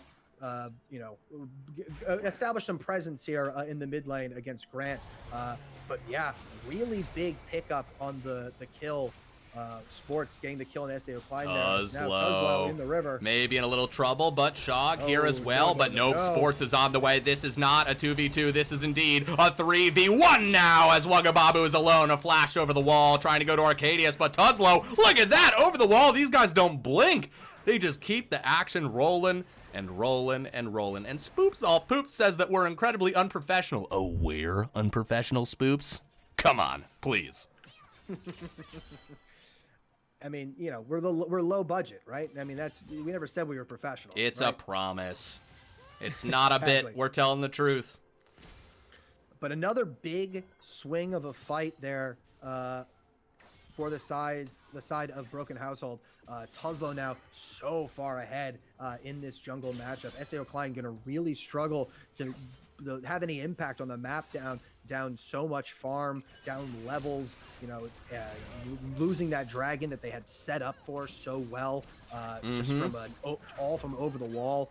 It's going to be really difficult, and especially as SAO Klein, the sole engage for their team comp, right? We already see he's got the Tiamat. He's going for what appears to be, I want to say, the Stride Breaker. Sure. Not a tanky item here, and so you know if he's behind, getting an engage is going to be really difficult. Look at the way they are right about to get a fifth grub right here.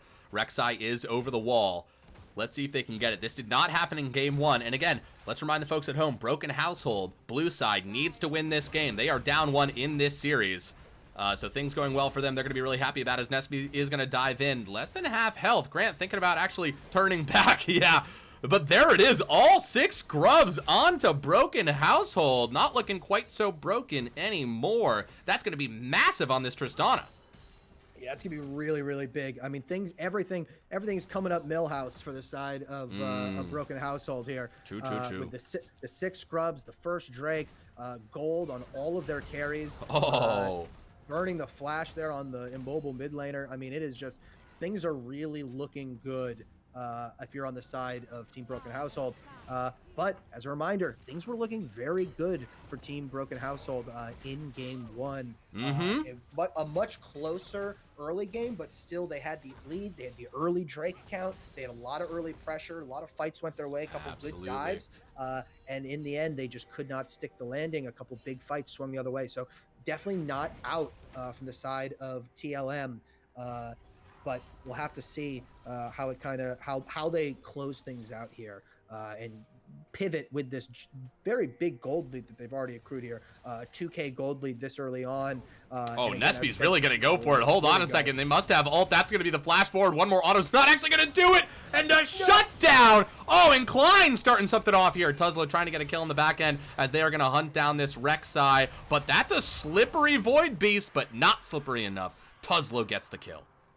Tuzlo gets the kill, and he continues to snowball ahead of SAO Klein, but a big misstep there from Nesby, taking one too many turret shots. Grant flashing out, living with just a sliver of health. You know, a little move like that, not going to set you back too far behind, but if these things start to compile here, definitely an avenue to allow TLM to get back into this game.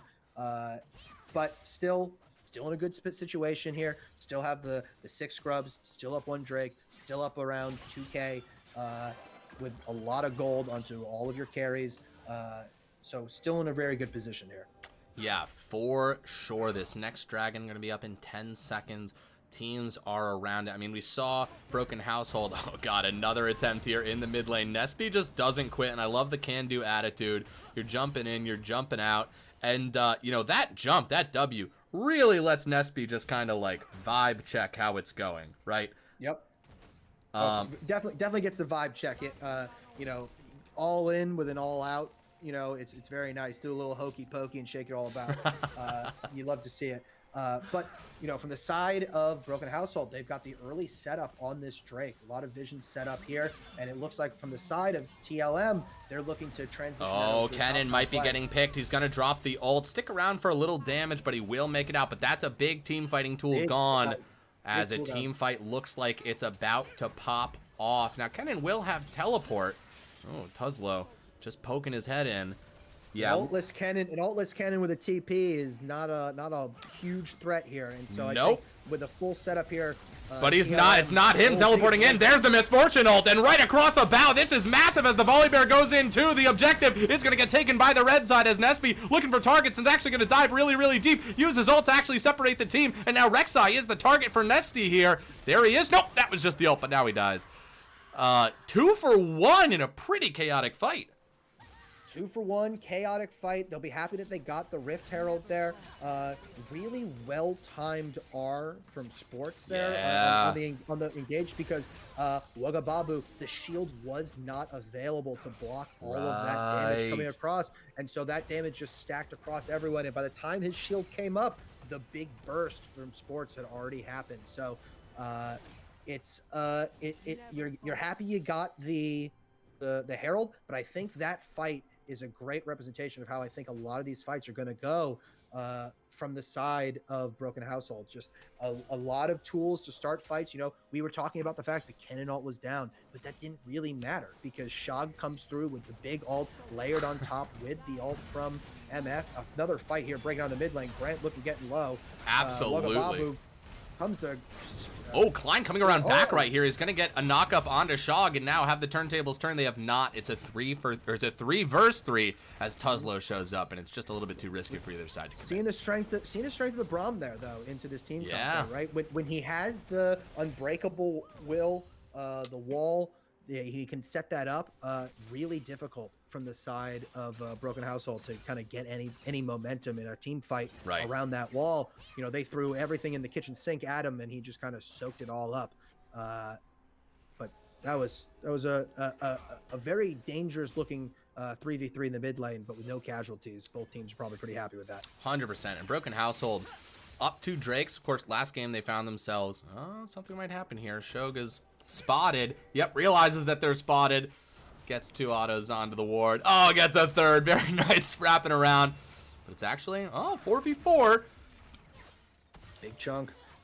Big chunk. They're going to push each other off right there, but there's going to be a commit fight up here in the top lane. That's one side of the ult missed by Gaptopsu, and Troll Gen actually gets the kill on the back end with the Q. Gwen does go down. Yeah, Gatatsu having a lot of trouble dealing with this Kennen. The Kennen counter pick coming through late. You called it. It was really great having a ranged top laner up there. Yeah, exactly. You know, the Gwen loves to have a meaty meat boy in the top lane that they can kind of just true damage proc off of.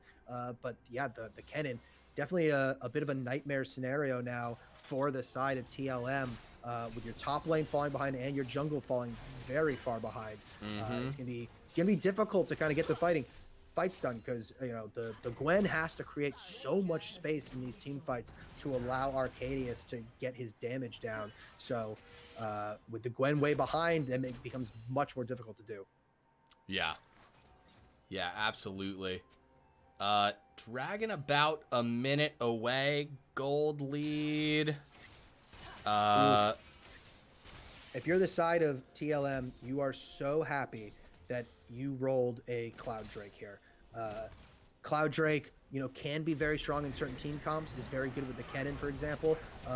But for a lot of the champions on the side of Broken Household, not going to be a particularly effective soul, right, as compared to a lot of the other options here. So beside TLM, you're very happy that on the game where, you know, the other team is snowballing ahead with a little under a 4K gold lead, and has 2 Drakes, that the thing that they're working towards Grant, is a lot weaker. the auto's coming through. There's the go. flash forward. Nespi, actually going to dive it even more, but we cut to the mid lane to a massive fight. Arcadius dropping the ult. Very nice move. Tuzlo going into the back line right there as well. Wagababu got the shield up, but now Arcadius goes down. Sports on the run, but that's going to be a reg side ult. You can't dodge that one, and Trollnigen coming in. Nespi here as well. They are just going to cut up the remains of Team Laser Moon. Hot damn. Klein has to be on the run here as Nespi is going to jump forward. That's going to be a little bit of a knock-up, but they will chase this Rek'Sai down just in time to pick up this third Drake. What looked like had the capability of being a good fight. A great flash pullback with the feathers from Arcadius. Doesn't buy himself enough space. The ulting Tuzlo just jumps on his face. And even through the wall of Wagababu, still able to take him down. And once he goes down, SAO Klein, not a lot of damage at this point in the game. And so just gets collapsed on and really just runs out of steam in the back half of that fight. Absolutely. There's a big third Drake here, put him on soul point. You know, it is a weaker soul, you know, but it's still a soul when it comes down to it. So still a very strong point of attack for Team Broken Household. For sure. And, you know, in theory, you think like, all right, you're grabbing all the objectives. Why not open up Elder, right? You know, you think you might get that one as well. But we'll have to see. We have been actually in this exact moment in time before in regards to dragons. The gold was different, but we've seen Broken Household at 3 dragons. Show just gonna drop a ward in there. I think Gatatsu was actually looking at the lane and didn't see Shog walking up. But yeah, just a little bit of housekeeping from these teams as they go through, clear the wards, start to think about what they want next. Baron, of course, is the unmistakable elephant in the room. It's an objective that's very much on the table. Shog, it's gonna be all right. Got both teams showing a real willingness to just poke their head into bushes. Yeah, I mean, from the side of Team Broken Household, a lot easier right now at this stage of the game to do that face checking. A lot of gold scattered across your carries. You got a lot of side lane pressure with Nespi here. And even, you know, your support still with the completed item, Merc Treads completed, and, you know, with a lot of support around, you know, not at risk of getting one shot here, especially not with SAO Klein, as I said, so far behind. I think that's been the real crux of the issue that they're running into here, is how far behind SAO Klein has fallen in the early stages of this game. And now there's so much pressure as to what his team comp needs on his void shoulders. I think, you know, we're seeing the downfalls of having a singular form of engage on your team comp, right? Falls behind. Now you really don't have a tool to start fights. Absolutely. And speaking of tools, well, 2 things. King J, first of all, thank you so much for being a 6-month Prime subscriber. We appreciate out of you. And you say 6-month investor. That you are, my friend. That you are. But we have a question from the Crimson Gallant Knight. Casters, based on comp, which team will have a better Elder? And also Misery Esports, welcome to the lands of the low-budget LCS. We are happy to have you here as we are in Game 2 of a best-of-3 series. A fight maybe about to pass off. But until it does, I pass that question off to you. Which comp has the better Elder? Spooky, what do you think? Or better, Eid? Wait, sorry. He said... I don't know what that is. I'm not going to lie. My brain just read it as Elder. Yeah, I see what you're getting at. What's there. up, Mercy Sports? What team's got the better Elder? I mean, honestly, whichever team is ahead, right? Because it's a snowball mechanic. So you know, if you get it while you're super far ahead, you know, it's just going to be so easy to close up the game. Big chunk there on Shug as Team TLM looking to regain control over this Baron pit. You know, in order for a fight to break out, for TLM has the capabilities of kind of bouncing back from this gold deficit they're at, you know, they need to be there so early to take the fight on their terms, right? They don't have a lot of engage tools, so they need to be able to see where all of the flanks are coming from. They can't get snuck up on with any engages. You know, they can't have a flanking Kennen, they can't have a flanking Volley Bear, they can't have the flanking Rel. because any one of those catches any one of the carries on the side of TLM, in particular, catches the Xayah before she can flash away. Then the team fight's instantly over, right? So much of their damage is in Arcadius. You know, the lot of sustained DPS potentially from the Gwen, but you know, not a ranged carry that's going to be able to shred through so many of these threats from the side of Broken Household. But on the other side here, Team Broken Household, as we called out in draft, they've got the dual 80 carries, right? They've got Nesby and Sports on these ranged DPS carries.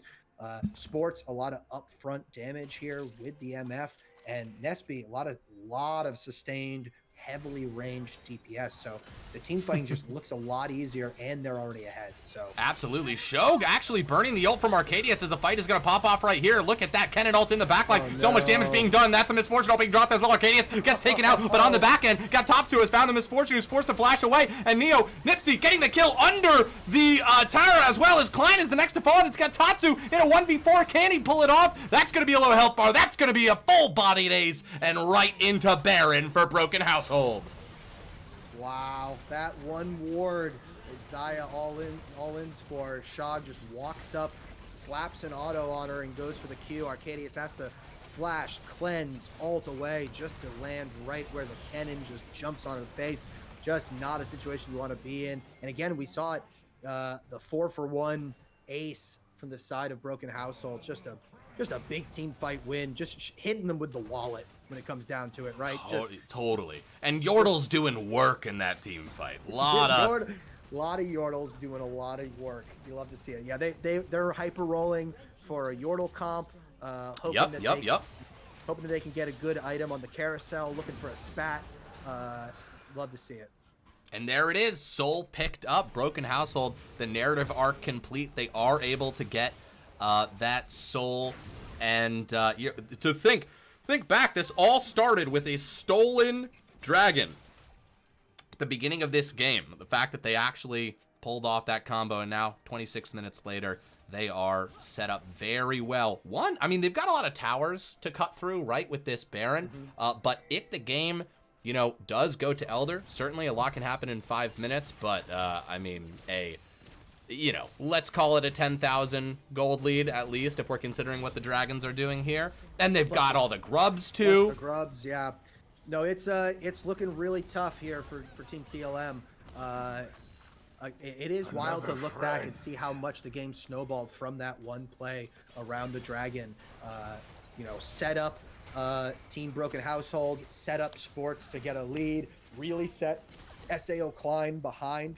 You know, he was already a little behind, but that just kind of just rolled him over and, you know, sent him to the point where now he's down 2 levels.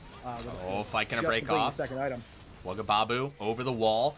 But this is just, I mean, an aggressive siege, but still a siege at that. They're looking for angles as the tower's going to go down. That's going to be a Braum ripping through them and actually pushing them off a little bit. Shog's going to look a little bit low right here, and they're going to capitalize as Arcadius gets that kill. Nipsey going to have to jump away, and Gatopsu just diving in, and there it is. The Kennen ult's going to be dropped as well. Grant doing his best to shield, but just the return kill's only going to get 1. The Braum's going to go down, and now Team Laser Moon, they've got numbers in the face of the Cloud Soul, in the face of the Baron. They still rise and fight and win. A good capitalization on an overstep there from Shog. Shog takes the turret aggro right before he starts the engage. So by the time that he does land with his crash down, he's already at half health. They take the turret, but then he just he's dismounted. He's in diaper mode, right, where he's just walking around without his horse. And just gets dropped. And once that drops, it steamrolls out of control. So good capitalization, you know, to kind of tip the scales a little bit more in their favor. Still around a 10k gold lead with the Barons still gonna just push ahead, gonna take this tier 2 so easily with the turret taking power of this Tristana really getting shown. Absolutely, yes indeed. I mean, Shog, first of all, that was the first death for Tuzlo. This guy's been running around all game. Absolutely masterful. But,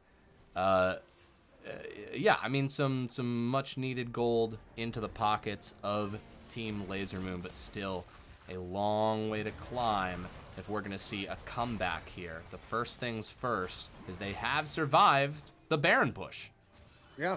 Yeah, you know, they survived the Baron push. You know, they didn't lose an inhibitor. They did lose the middle turret, but realistically, of the turret, gets a little low here, but of the turrets in your base to lose, the mid turret is easily the Arcadius maybe in a little bit of trouble. Wagababu's going to go on. That's a great side ult right there. Misfortune ult's going to go down, but look who's in the back line. It's Klein causing a lot of trouble right there, as now that's going to be Arcadius getting a kill. Oh, that was a massive, very long ult from Nipsey. But look at that up in the top side. Camera doesn't even want us to see, but Klein almost taken out by Tuzlo.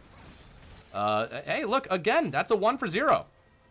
Really, really good defense there. An amazing ult from Arcadius. Yes, staying huge. Alive. Huge. Gets it off right before the Rel ult, and just big, massive pullback. Chunks the whole enemy team low and allows SAO Klein to kind of dive and buy some space in the back line that allows him to pick off Shog after the big engage. So really, really well played. But, you know, it's so funny to see. That's the level of mechanical prowess that they need to win, to even just get a 1 for 0 in these fights, right? So still a big uphill battle, but it is doable, right, from the side of TLM. 100%. Ignore the black screen. This is a fun little quirk of the spectator client that Riot doesn't feel like is worth fixing. But we are back into it. A little bit of drama. That's a little. How did we get here? I don't know. What's happening? Why can't I see anything? Ooh, Nipsey. God, 5 levels up on Wagababu. Yeah, Nesby, highest level in the game. Just highest gold in the game by a sizable margin, by like 2K. So a lot of strength right now. And not full build yet. Items. 4 completed items though on them, and you know, again, that's gonna be. You look at the disparity between right now Nesby and Grant in the mid lane there. Grant working to finish his 3rd item, going for a magic pen item, but still down 100 farm, down 2 levels. Oh, look at the traps being laid here. Tuzlo on the side in the bush. He's gonna run out. He's got a little bit of speed up, but Gatatsu in the back. And I do gotta say, Team Lasermoon is showing up to this full strength. Big cannon flank. Let's see if Nitrogen can pull this up. But Gatatsu, maybe a flank on a flank on a flank. There's no wards protecting them that way, but Klein is going to spot them out. They are down in levels. They are down in gold, but they are not down in heart and spirit. And yes, this Elder is gonna be up. The question is, can you fight for it? Can you fight for it, Wagababu? Oh, there's the flash. There it is. That's a misfortune. That's the full combo. That's a double kill for the Tristana right there. Arcadius using the ult on the back end right there, going quite low. That's going to be the Tristana ult that pushes them away, but Grant just gets deleted as Tuzlo chases them down and gets the kill, and that is a 4 for 1 and almost certainly game for Broken Household as they tie up this series and push us to a game 3. Whew. Great bounce back from Team Broken Household after a difficult loss in the game 1. Great setup on that objective. The enemy team, no vision. They have the gold lead, so all they had to do was lie in wait for them to step into their web, and they pounce. And they just land a great engage from Shog with Sports layering the ult, blow up the front line of TLM immediately, and then it's just off to the races to catch all the carries and tidy it up. Really good bounce back. After a really tough game 1. Yeah, no, truly. Let's just take a quick peek at these damage charts. Look at that Tristana damage, Jesus. Absolutely, Kennen as well up there, and I mean that just goes to show that they can, put their foot on the pedal and just drive all the way home. Very nice W there from Broken Household. My God, we've got ourselves a series, baby. Yeah, we do. Going into game 3, this is going to be a really exciting matchup here. Wait, can I just say, 81% bet on Team Laser Moon to win. So 7 people are about to get massive payouts right now. Wow. We got a lot of people in schmeckle poverty right now after betting the house. Honestly, after game 1, that seemed like a good bet, right? They clutched it out. They've got a pedigree so far in this league, but Team Broken Household really shown what they're made of here in that game 2 turnaround. Now, I have to call out the big time mid lane performance there, and top lane. The solo laners really came through in game 2 in a way that in game 1, they weren't able to have as much of an impact, and so looking towards this game 3, I think a lot of draft resources are going to have to go towards getting a good matchup in the top lane for Gatatsu, who really floundered in that lane against that Kennen. Yeah, no, absolutely. Was a rough matchup. You called it out. And they the Crimson Gallant Knight in chat. Yeah. Casters, which player in the game would you trust tutoring you for a final exam? I'm gonna go with Geptopsu. That's who I want in my corner when it comes to the final exam. Now, why is that? The gap in Gaptopsu replies or sort of references all of the gap years he took, which you would think means that he missed a lot of education, but he was volunteering for Doctors Without Borders, Habitat for Humanity. He's got a lot of life experience, and I think he's got a lot of sort of ancillary knowledge that can help connect concepts and pieces together. So, wow. Yeah, that was beautiful. Yeah. How about yourself?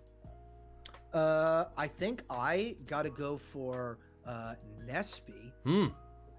And I think a big reason is because anyone can show up to game 1 when no one knows really what's going on and put on a performance.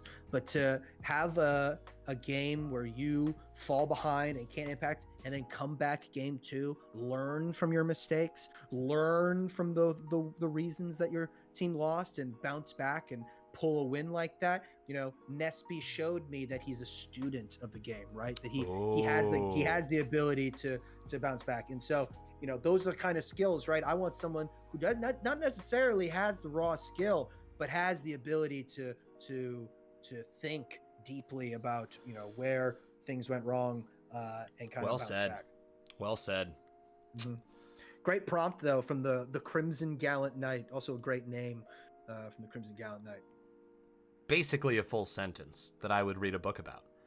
Yeah, I want to know more. I want to learn all of the lore of the Crimson Gallant Knight. Isn't there like a Warhammer Old World like Crimson Knight? Isn't that like one of the vampire counts? Oh, that sounds right. That sounds riding that sounds vampire like dragons. Yeah. Or riding like in blood red armor. Well, of course. There's always got to be someone in blood red armor in the Warhammer universe. Crimson Gallant Knight is just doing my job for me. Answer that question. I'm gonna go fill my cup up with water. The Crimson Gallant Knight asks, question for a spooky man. What would you tell TLM Jungle going into game 3 to pull a dub? Honestly, if I'm saying to SAO Klein, I think if you're going to be the sole engage, that you got to pick something that can engage a little stronger than the Rek'Sai. Yes, they made the change that it can now knock up more than one champion with its Unburrow, but let's be real here. It still is kind of built around to be a bruiser and fighter as opposed to more of a traditional tank, which I think is what their comp kind of needed. Some form of engage to kind of get a fight going. Would he rather be prime engaged with his playstyle? Probably not. I think you hit the nail, you hit the hammer on the nail there. That realistically, I think what they need to do is they need to look to find engage tools elsewhere. Wugababo, unbelievably good engage player on that Rakan in the first game. Now I know it got banned away in game 2, but I'm sure he has other picks in his bag of tricks that he can whip out to pull out and engage. Crimson's going full interview mode. I love it, dude. I'm so about this.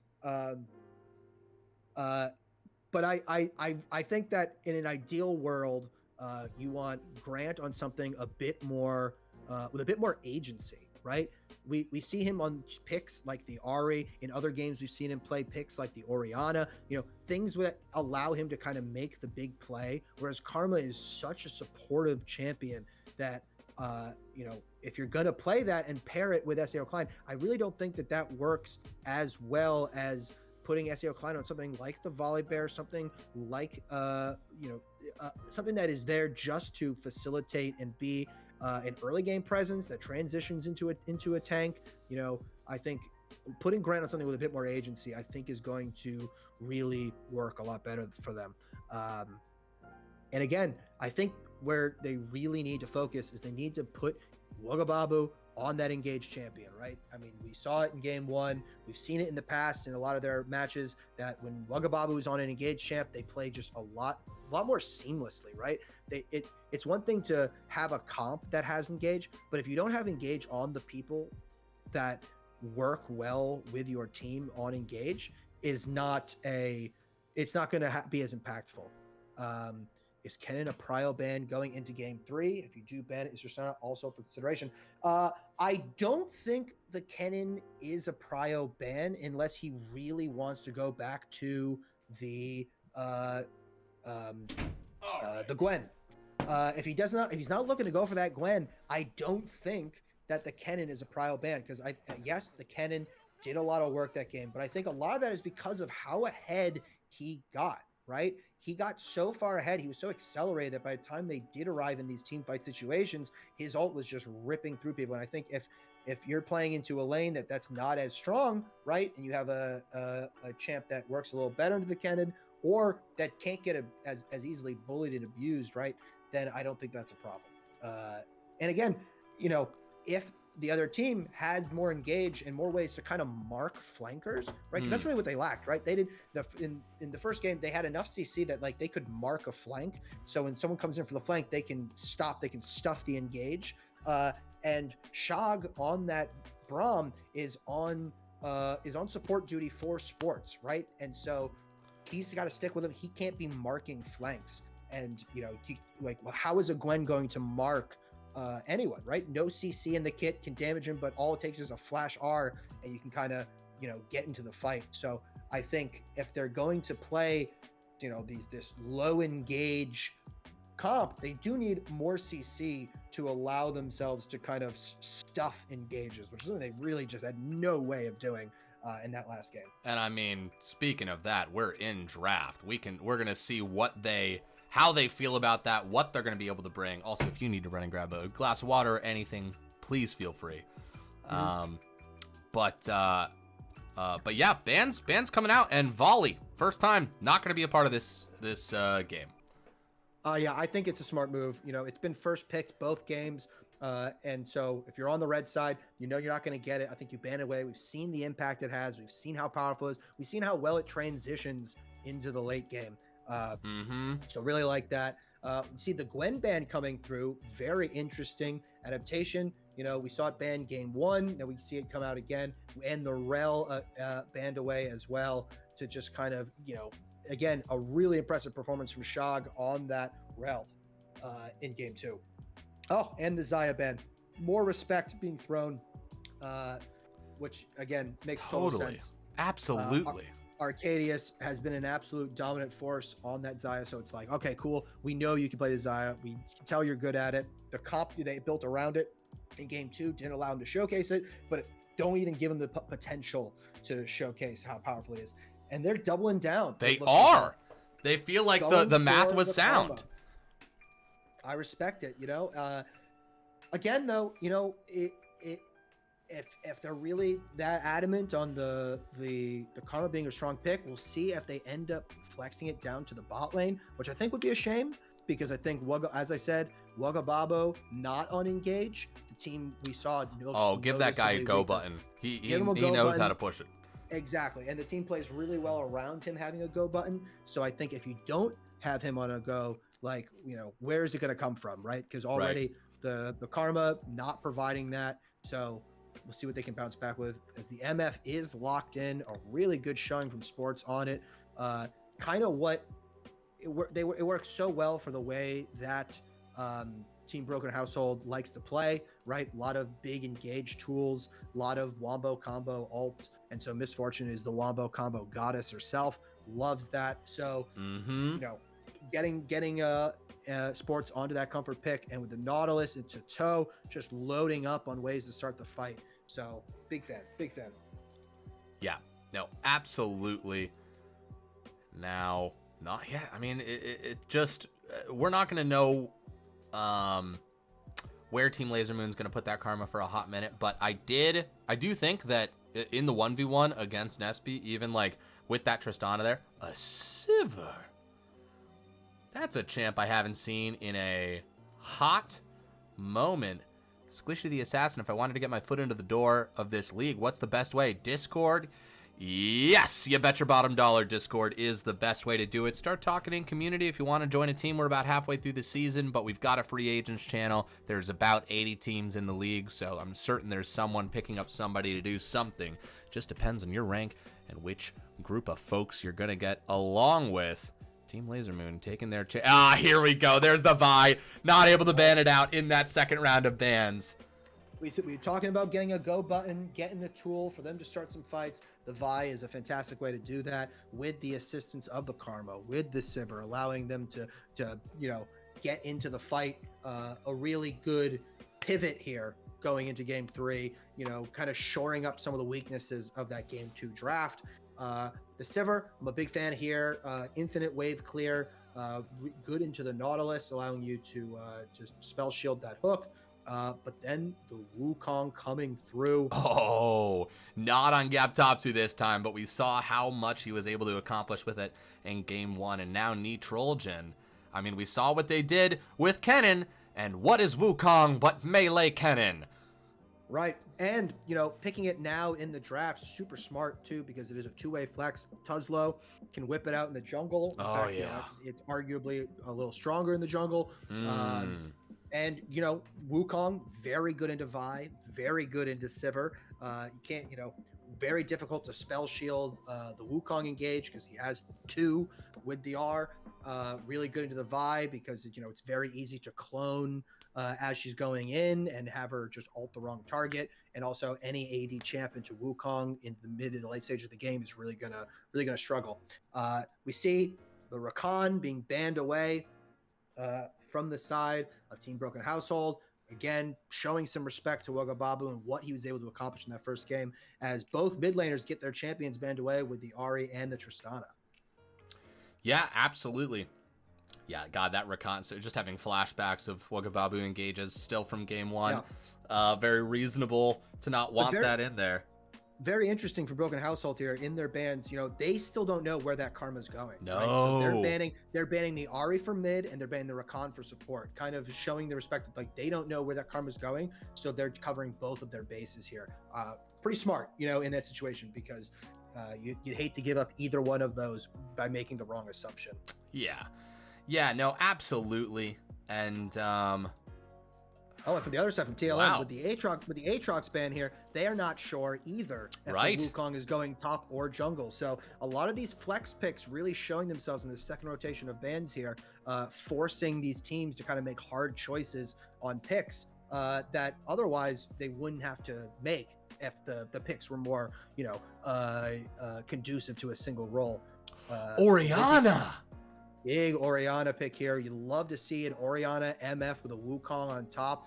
Great ball delivery system that just, as you said in game 1, you can see the engage in your mind's eye, right? Mm-hmm. The Wukong into Orianna into MF, it all plays out. You can see how it works, and it's very in line with how Team Broken Household has played out these first 2 games. Heavy reliance on team coordination, heavy reliance on wombo combo engages. So nice to see that continuing through. Hello, Wagababu on a Bard. Oh, wow. Bard. So the karma is going mid. The Bard here, a pretty good champ to snuff out these engages. Mm-hmm. Really good long range, non-committal fight starter. But again, a really good tool. The Bard ult is really good into a wombo combo. The ability to just nullify and engage if timed correctly. And with big roaming capabilities in the early game, Jax. A lot of tools for them to kind of get ahead. With the Jax locked in too. I love this pick here for Gatatsu, a champion that really puts the game into your hands with high team fight capabilities, with a heavy CC move, great side lane pressure and impact. And every top laner has a lot of horror stories playing into Jax. Oh yeah, you misunderestimate the damage, and they're off to the races, just running over you. Whoa! So, yeah, really good. Interesting. Okay, so Wukong is jungle. Yeah. Chase top, Orianna mid. I kind of like this pivot here to the Jace top, a much better matchup into the Jax. Also provides another follow-up tool, right? Now, I'm a big fan of what Team Broken Household has put together here. No doubt about it.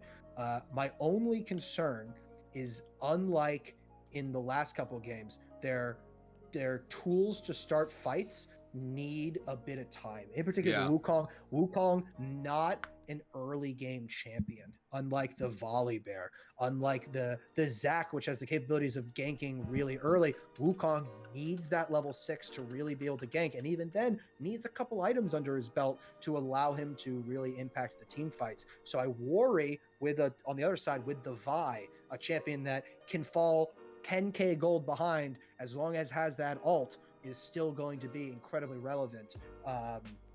I worry that the game could kind of slip out of their grasp. And if you fall behind, in particular in one of these side lanes, right? If a Sivir gets ahead in that bot lane, really has the capability to just keep that MF under turret and just make your life a living hell. And on the other side, if the Jax gets ahead, Jax in a side lane against this Jace is not going to have a good time, right? If Jace falls behind, it's going to be a really tough one. Absolutely. I just got to cut in real quick and say that the predictions are okay. All right, there were 0 bets on Team Laser Moon, and I thought that was insane. So I gotta say, predictions are live. You can bet your channel points. We call them schmeckles here. You can get massive payouts. It's a great moment. Makes watching the game a lot more fun as well. So the betting doors are open. Feel free to trample on in. My apologies, Spooky. Please, back to you. Oh, all good. You know, if we're not gambling on the games, what are we doing? Why the fuck are we doing this? What are we doing any of this, right? We're in it for the schmeckles. Schmeckles are life, right? I paid my rent last month in schmeckles. Absolutely. I paid off my bookies with schmeckles. Side note, completely unrelated. I am getting evicted. But completely unrelated. It's a huge problem. And of course, as we were texting about, I will be there to help you fight your landlord. You know, we're gonna take sort of the legs of tables and fashion clubs out of them, and we're gonna battle him and sort of his thugs and thieves. Exactly. It's going to be a lot like the big fight scene in Gangs of New York. Yeah. Hey, let's invite everybody. If you want to engage in sort of a massive, sort of like a 16-way melee, please feel free. You know, it's not going to be at Spooky's address because that's not big enough for the sort of numbers of people that we're expecting. So we're going to pick sort of like a large tract of undeveloped land. You know, obviously, so we don't have to pick up any of the casualties, and you can just sort of like decompose, which is environmentally friendly. So exactly. And we need, you know, if you're gonna, make sure you show up early for orange slices and Gatorade. Yes. Make sure we're all hydrated. We don't want, you know, when you're in a big old cockfight like that. Yeah. You know, you really don't want to pull a hammy. You don't want to have any of your. You want to be loosey-goosey. I'm going to have a couple masseuses there. But yeah, big circle stretch with Spooky in the middle running us through the stretches. Exactly. You know, we'll get you through your basics. Squishy the Assassin, melee weapons only. Of course, only melee weapons only. 100%. Listen, if you're going to show up to a rumble with a ranged weapon, you're going to get laughed out. I mean, yes, you're going to win the rumble, but like you're gonna get laughed at, and like, you know, emotional damage, those wounds don't heal as well. No. You can go to a hospital, but the wounds of the heart, I mean, unless you've been stabbed through the heart. But and you know, I'll tell you the real way to slip through, if we're being honest, is, you know, what's the difference between a javelin and a spear, right? You know, it's all about perspective. It's all about weight. Yeah, but if you want to throw away your melee weapon, you can. It's just a bad idea. Loki's going to be there That's for true. first aid, which is good. I'm glad someone will be. Yeah, we'll have. There will Loki. be a first aid station. Exactly. We'll have Loki. We'll have Sammy Two Slap. Performance surgery, Civil War surgeries. Exactly. He's gonna bring in his big saw. He'll have a saw and a bottle of brandy. Yep. And wearing an enormous black top hat. Exactly. Well, we all will be wearing enormous black top hats. That's true. That's true. All right. Seems like people are into it. Listen, if Plead the Fifth is gonna be there, I'm happy. I'm happy. Expectation, Gangs of New York, reality, Anchorman. Yeah, too true. Spooky brought a grenade. Lander. I would never. And if I did, I wouldn't tell you because then it wouldn't be as effective. So. Yeah. Hey, don't blow my spot up, Droso. All right, sure. My weapon of choice does happen to be just sort of a big pair of shears, but that's just so I can, get at the Loki. I'll cauterize the wounds with burning rhetoric. Big sort of monk behavior there. That's fantastic. As we're loading into game 3 here, I'm going to send it over to you as I go and take a little pee-pee. Excellent. I had meant, first of all, is juicing allowed? Of course, there's going to be orange juice there. Or orange slices at least. Roger Smith, thank you so much for being the newest investor in the low budget LCS. You followed us 5 minutes ago. I saw it. I didn't say anything because we were riffing about sort of a large, violent melee, and I want to apologize personally to you, Roger Smith _. We value you. We appreciate you. We just wanted to turn the spotlight on you because your time is valuable, and we thank you for spending a little bit of your life with us, and we're happy to share ours with you. No, King Blue, you missed the casino. Why does anyone show up if they're not gambling? So I understand, King Blue. I'm sorry. This is I'm so sorry, my guy. This is like my Twitch account for all intents and purposes. That's shared between Buggle and I. And so I don't have another account. I've never had the joy of betting, so I also don't know the pain of not betting, but I see it in your face and your eyes, and I'm so sorry for that. You want to be Channel 8 News, the Ocho? I got to rewatch Anchorman. That is a classic. It's a very quotable movie. Anchorman 2 as well. I remember being pretty solid. An enjoyable experience. Will Ferrell really... Kid can't miss. Mew Life, what's the series score? 1-1. We are going into game 3, and you've actually reminded me, while we're in the spectator delay, we'll do a little bit of, fuck. All right, we're good. We'll do a little bit of movie magic. I love coming back to fuck. Yeah, we're okay. We're all right. Woof, that's a hot take. What's my hot take, Spoops? You tell me that Will Ferrell's made some good movies? I don't think that's a hot take at all. I think that guy's got a lot of good movies. It's Silver Scrapes time. Channel 8 reminds me of Dodgeball. ESPN 8, The Ocho. God, Dodgeball. Oh, Anchorman 2 is good? I don't know. I can't really remember it, but I enjoyed it. I don't really... If it wasn't good, it wasn't bad enough for me to get mad about it. Here, I'll play a little Silver Scrapes in the background for people. Play a little Sylvie Scrapes. Yeah. We won't give it its full honored, It's a long song. It is. Fucking... Well, yeah, it's meant to play between, like, a full break between games. Right? Yeah, they're, like, doing stuff in between it.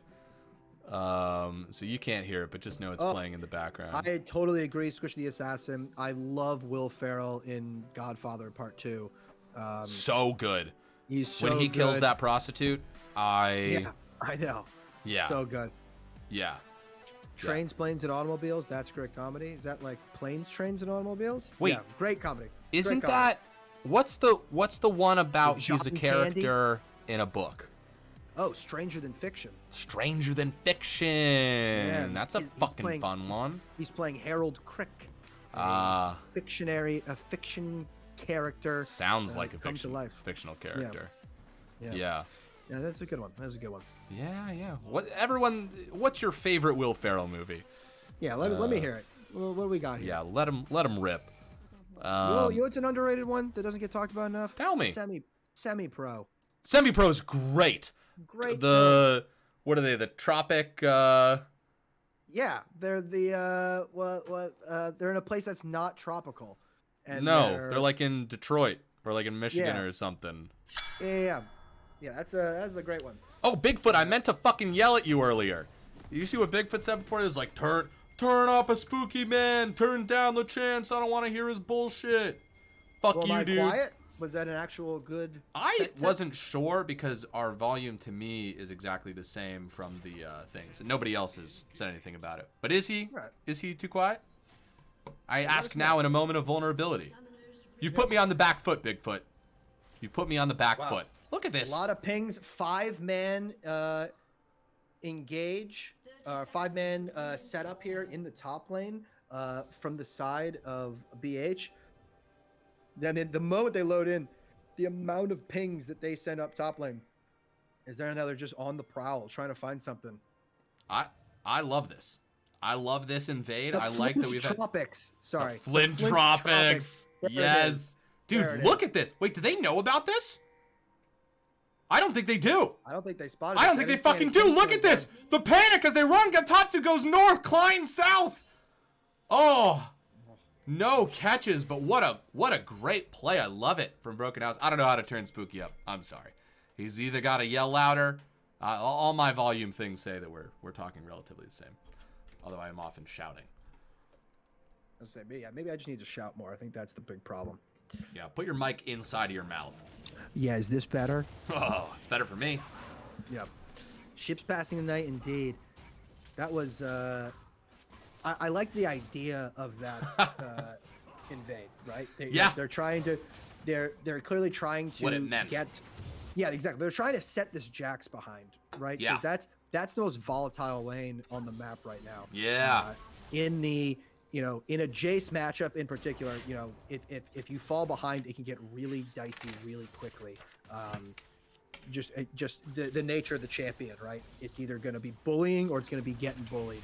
Kind of hard not to snowball one way or the other. Oh my god, is SAO Klein? Is that Sword Art Online Klein?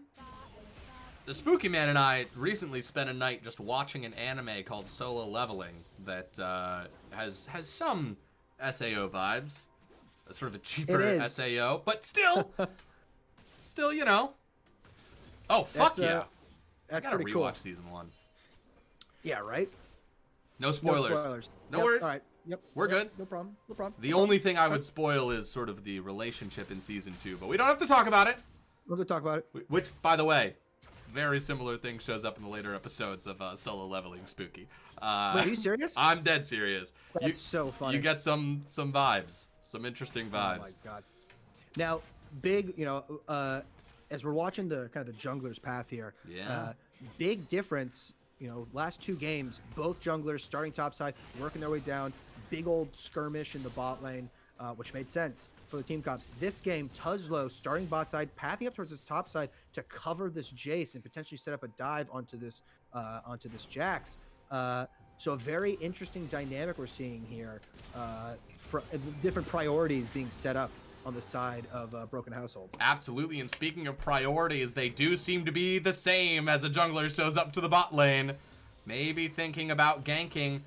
Now they're just going to collect the Scuttle Crab. But just the last 2 games, there it is. A hook is going to land onto Arcadius right there. But the Sivir, Q just going to cut through him. Vi thinking about coming down. Arcadius going quite low. Ashog's going to walk up for an auto spot. Sports knows that there might be a little bit of trouble here. Wagababu might have some angles with the Bard Q. That's going to be a flash away, but Klein's actually going to get in. There it is. First blood goes to Sivir. But then trading lives right there as Sports slays Arcadius. Look at that. Both ADCs getting a kill. Really good flash forward there from Sports to got the Q off of the dying minion that put Arcadius into killing range, gets himself something back to kind of level the playing field there. A really good instinct there from SAO Client, hanging around the bot side there, kind of punishing Shog for that engage early levels without knowing fully where the jungler was. As Tatsuo coming around. Oh, absolutely. Tuzlo coming in with the Q. No ult, though. You can imagine what this might look like, but Wugababu and the Vi coming in to support. That's Tuzlo looking pretty low, and Grant is going to get that kill. Even though Shog has shown up, being tanky, taking these autos, it wasn't enough to save Tuzlo. Oof. A tough hook there from Shog to try and get into the fight. Just clips the wall, unfortunately. That would have been able to probably swing the momentum of that fight. But unfortunately, Tuzlo gets blown down really quickly there. And now SAO Klein, 2 successful ganks already to kind of start to snowball this early game here. And in particular, really help Grant out here in this mid lane. Because if you look at the CS difference, was starting to bleed in that mid lane matchup there. So that gank going to go a long way to getting him back into this lane. Able to get the last chapter and teleport back in. So now should be able to easily just mantra Q the wave and just push the lane out and not fall too much further behind. Yeah, absolutely. Shog walking up, taking control of that bush, but Wugababu's just going to push him off. And in the meantime, real quick, Son of a Star, thank you so much for being the newest investor in the low-budget LCS. We appreciate your follow and your time, and this dragon is going to go out to you as Broken Household turns and says, we love stacking this objective. We're going to start early this time. Yep, there's a clean map split here. The Vi going up, getting the 3 Void Grubs. Good trade. Whereas on the bot side of the map, Broken Household electing to start up that dragon and kind of get that rolling for themselves, giving themselves an opportunity to kind of start stacking those as they've done incredibly well in both games. Even the game they lost, they were on Soul Point very, very early on into the game, and kind of was the only thing in the later stage of the game that was kind of keeping them afloat was the threat of the potential soul take. So very good team at stacking those Drakes and doing it again here in game 3 in the rubber match. In the rubber match, absolutely. Once again, this is it. We've done it. We've created the best of one with extra steps. We are here for it. And oh yeah, here we go. Nice hook right off the bat, but Shog maybe a little bit too far up as Arcadius just really turned onto Misfortune right away. I like that play from them. Yeah, unfortunately, in order for Sports to follow up on Shog's engage, unfortunately, he has to throw all of his abilities there, which allows Arcadius to kind of just rain hell down, and is going to chunk him out every single time. The Sivir, very strong in those kind of short, quick trades there with the auto attack reset, with the 2 hits of her Q, able to just chunk out Sports and not allow him to kind of follow up on the engage from Shog. So bot lane looking pretty even here. Going to be kind of difficult for either team to kind of get ahead, but Sports is level 6. Ticks over before anyone else now. There's the hook. That's going to be the ult being dropped, but Wugababu's actually just an inch outside of it. I don't think that was connecting on him. No, only the first tick or 2 did anything. Everything after that just kind of cleared the minion wave, which allows them to get a reset here, but obviously just a little bit to the left there on that ult, and I really think Wugababu goes down. A big ult here from Tuzlo. Wow, absolutely, yeah. Really well constructed gank up there, Grant. This is just going to be the trade, but oh my god, Nesby with the Ori ultimate. Klein's going to run forward, but wow, almost taking out Grant on their own there. I gotta say, I really like the picture that's being painted by Team Laser Moon's composition. The bot lane of Bard and Sivir has a lot of mobility, and then just the fact that they have prioritized those early Void Grubs. They don't want Game 2 to happen again. Tuzlo coming around the edge here on decline. This is going to be a 2v2 as Geptatsu turns the corner, but now a 2v3 as Grant's going to be a part of it as well. But hold on a second. Here's Shog. Here's everybody. The support's showing up. A 4v4, but a good dodge as they flash Wugababu's Q, and Grant has to back up. Lots of... Oh, Shog's being slowed right here. Geptatsu might have an angle to go in.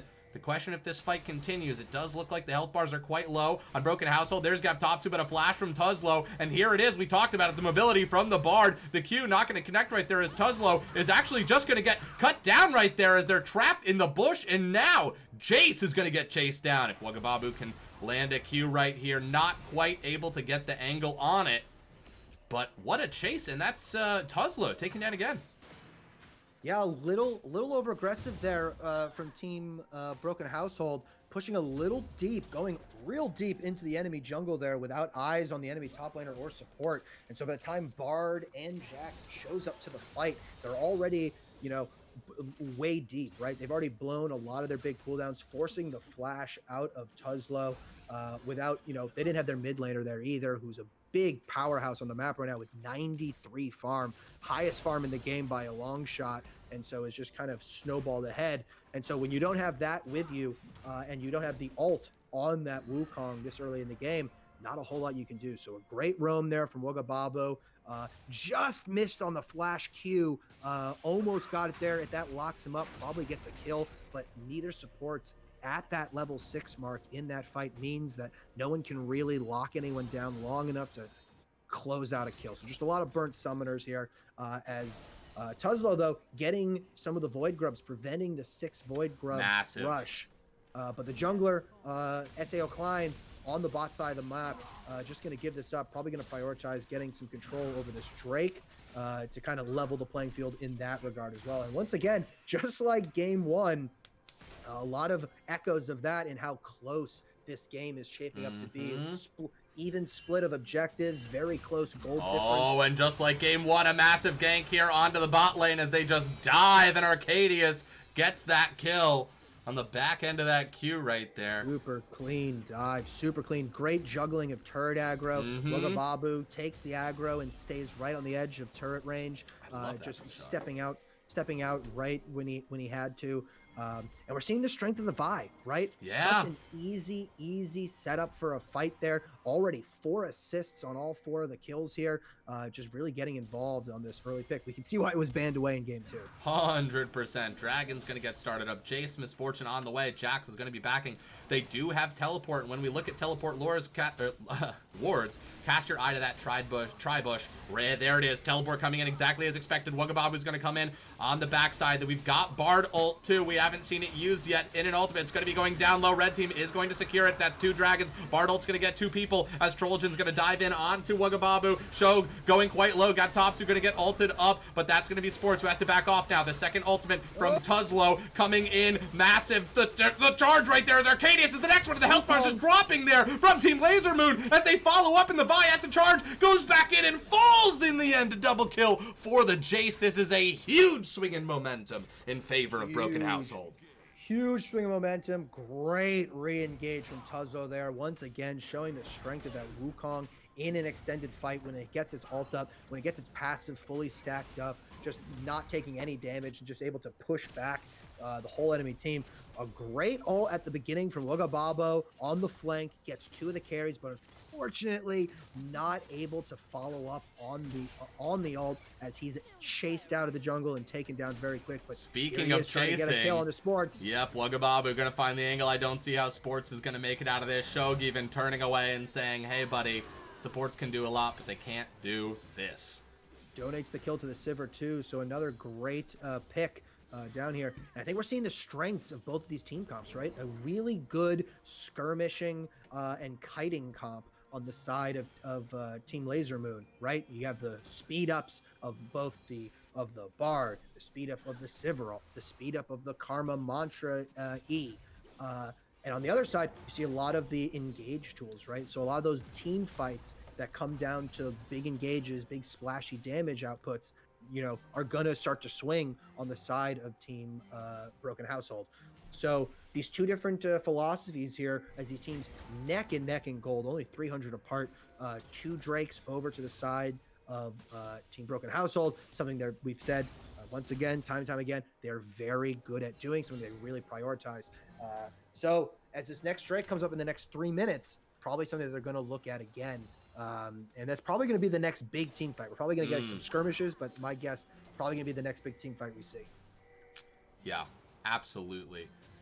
Yeah, lots of, lots of musical themes, reoccurring musical themes we're seeing here in this game 3, as these teams have definitely learned from each other throughout this series. But, God, Broken Household, they love these dragons. It looks like, wow, just Tuzlo, once again, on Rift Herald here. doesn't look like it's going to get contested. No, looks like an easy take. You know, they bring up Shog and up to the Herald pit. Oh, looks for the engage, doesn't quite get it. But yeah, you know, they kind of just had to give it up there. Just it was kind of a timing thing. Oh, look at Gatotsu on the side right here. But no, this is just going to turn into a pick as Klein gets taken down. Oh, could have been a flank if Vi lives for just a hair longer, but they've got the damage for it. They do. You know, the Sundered Sky item for both the Wukong and the Vi, very good item in a smaller skirmish, but doesn't provide as much of those raw tank stats, you know, instead giving you the healing. Oh, look at the teleport coming in. Absolutely. This is going to happen under tower. And Gatotsu's in the right place as Shog is going to take a turret shot. There's going to be the follow-up, a flash away. Oh, wait, the re-engage as the teleport comes through. Nautilus probably called for it right there. That's going to be a stun. Gatotsu will get taken down by the Jace. Nepsi following Grant up here to the top lane. And Klein in the shadows on the side, but they're just going to drop the Rift Tail. They're going to put this up here. I don't know if this takes down the tower. Oh, hold on a second.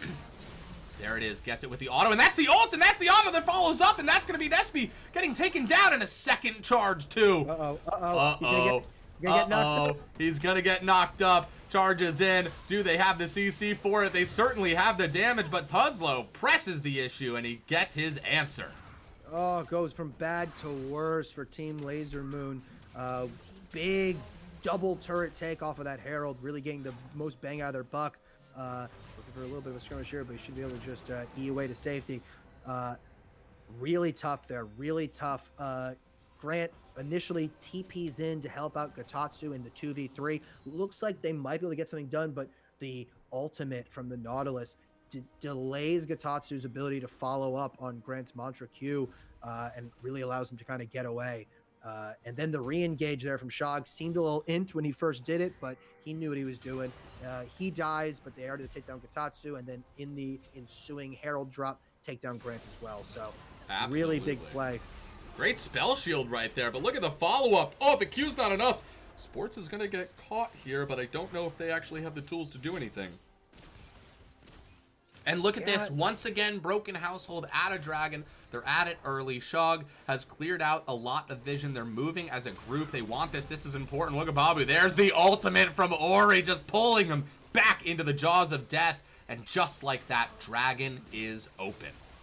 The Wukong Orianna combo is something we've even seen in pro play. It is a very potent combo. You know, the fact that you can put it on the invisible Wukong and allow him to E in and just drop the ult, very, very strong. And we saw it right there. You know, Wagababu thought he was safe, and just out of nowhere, he just gets shockwaved into death. Really good snowballing here from Team Broken Household. Really starting to pull out ahead here as they start to take a sizable gold lead, close to a 4K, with 3 Drakes on a Hextech Rift. So if they do get that, that's going to be just an insane power spike. And looking up there at that top side, that Jace is getting very big, right? He's got that. He's got a 400 gold shutdown. He's got 2 completed items close to that Muramana transformation. And when he hits there, that's really going to start to hurt, because although on the side of Team Laser Moon, they have, you know, a lot of shielding. They have a lot of, you know, go buttons. They don't have look at this, 2 channels. Shaw goes onto the other side of the wall, but now actually going to be the way that Vi gets back over there. And Nespi going to get 2 targets onto that. The Wukong ult. I mean, God. Pretty as a picture. There it is. The second charge of the ult getting a knock up on the Gatotsu as well. This fight is not over just yet, as Neutralgen is going to teleport in another connection with Shog right there. Nice hook, but now they're under tower, but that doesn't seem to bother them at all. Nice juggling of the aggro as Klein is going to be the next one to fall, and they do that all while taking turret shots. Oh, just an absolute massacre in the mid lane there. A lot of really great moments there. Great double shockwave there from Nespi. Great cancel of the dash from the Jax by Tuzlo with the second cast of his R. And we're seeing the strength of this Wukong pick in the ability to just get these fights started and you know, really just win these prolonged skirmishes here. The Conqueror with the passive, just really hard to take down. And if the Jax on the side of Team Laser Moon doesn't start to get some gold injections, start to get ahead, it's going to have a really hard time impacting these team fights. Yeah, no, absolutely. And we've kind of seen that, you know, obviously getting kills, been able to show up on some angles, but Team Laser Moon just hasn't found that sweet spot yet. No. But listen, if we know anything, we know that Broken Household is going to run directly towards this next dragon on spawn. So you've got 2 minutes and 30 seconds, and you know where to find him. Exactly. There's no mystery there, right?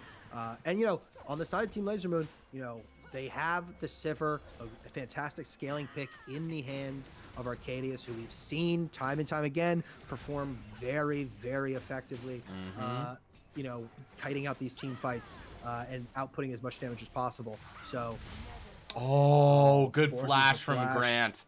Great flash. He's dead if he doesn't flash there. Oh, for sure. It's a big cooldown there from Grant. Once again, on this Karma pick, struggling to kind of find his footing. You know, game 2 faltered a bit, really started to fall behind to Nespi's Tristana, and really started to just steamroll the game. Game 3 here on the Karma pick again, and again 2 levels down to Nespi and close to, you know, 60 farm down. The game's starting to get away from him a bit. I do want to say that, Shog going to walk into this bush right here. Maybe they found a pick. It depends if they have the damage, but Shog's looking pretty tanky. Gaptopsu is here. He's going to get Nautilus ulted. Very good play from Shog right there to protect himself. Knew exactly who to drop that ult on. Wagababu going to take that tunnel away. The fact that you pointed out that even in pro play, we're seeing Wukong, Orianna, you know, the layering of that ultimate. That's the great thing about this game. Even though even the pros don't look down on a straightforward combo. That's not the most technical thing in the world, but by God, does it work? Oh, for sure. Yeah, you know, in the end, you can't beat simplicity. Well, you can, but it's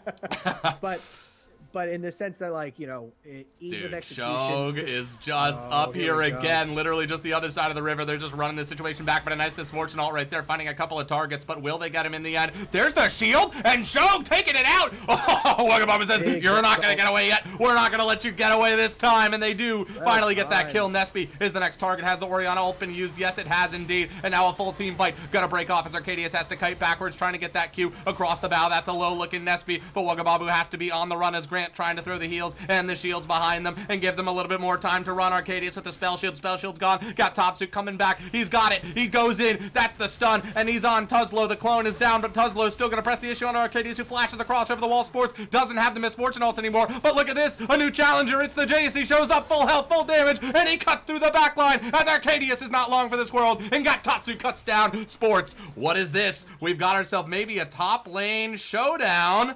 Let's see. They both got roughly equal health. I think they should stand in the dragon pit and fight each other one-on-one, but they don't seem to want to do that. Yeah, why the heck why won't they do that, huh? Come on, guys. Great fight there for both sides. Really on a knife's edge all the way through. Gatatsu able to come back into the fight a little earlier than the Jace. The Jace, though, having huge impact when he does, flashing forward to the skies, taking down both bot laners of Team Laser Moon. Is now SEO Klein here starting it up. Gatatsu teleporting in. Shog's a little troublemaker. This guy feels very empowered by his tankiness. Oh my God, yeah. He's got that frozen heart completed now. A big security. Here, everybody, as we talked about it. Here it is, the dragon on spawn. Everyone's here. Shog's going quite low. Nice ult from Wagababu. Takes out Nitrolgen, and a huge flash. The Q connects, and they do get the CC, but Nitrolgen lives all the way through it, and he does get taken out by Gaptopsu, but now it's a 1v3 as Wagababu has to flee. He's already used the tunnel, but it doesn't matter. Whoa! What a fight. What a combo from Tuzlo and Nespi. Just layering it perfectly with the Wukong ult into the Orianna. Really looked like a one fight there for Team Laser Moon, but in the extended fight, the sneak over the wall from Tuzlo just sets him back. As now, yeah, they have a clean take on this Baron with only the bot lane of Team Laser Moon up. And, you know, they're not going to want to step forward into this. So, going to be happy to push out the mid wave and reset. But big Baron take here from the side of Broken Household. Yeah, I gotta say, I don't think that Team Laser Moon knew they were doing that. Or even, you think it was a possibility they talked about and they just said it's not worth it to walk up? Yeah, 100%. No, I just don't think, their bot lane, Arcadius, no sums up, Wugababu, no flash, no ult, walking into the death pit, as it were. Of course. Would rather just keep, because, in that time, right, the server was able to push out mid-wave so that, like... Wugababu getting anchored down here, and that is just that. That is that. Yeah, that's the tough thing when you start to fall behind here and the enemy team has the push up here. It's tough, to be that support who has to try and establish the vision. Can't walk into your jungle. It's their jungle now. True. Also, just not a tank, right? We saw Shog do the same thing over and over again. He just happens to be a little tankier.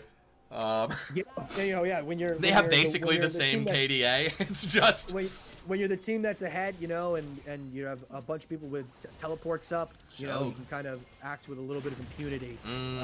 But on the side of Wugababu, no TPs up, no vision in the area. Can I just say that was a great tower take? Sure, they had Baron, sure they had the advantage there, but they just did everything right. Shog just hovering, just in view. The hook never thrown, more dangerous than a hook thrown sometimes, and just the mere presence pushes them off, and they take it without a lick of violence. Yeah, you know what? We always encourage a pacifist gameplay here. I agree. Right? Because if you can go a whole game without killing anyone, ELE, everyone love everyone. A little bit of a throwback there to the award-winning film Semi-Pro, as we talked about earlier. And if you look back at our cast, we've been dropping little hints about Semi-Pro the whole time. So stick around after the game. We're gonna stream the whole film of Semi-Pro. And Will Ferrell's gonna be a guest. We're gonna do a little interview.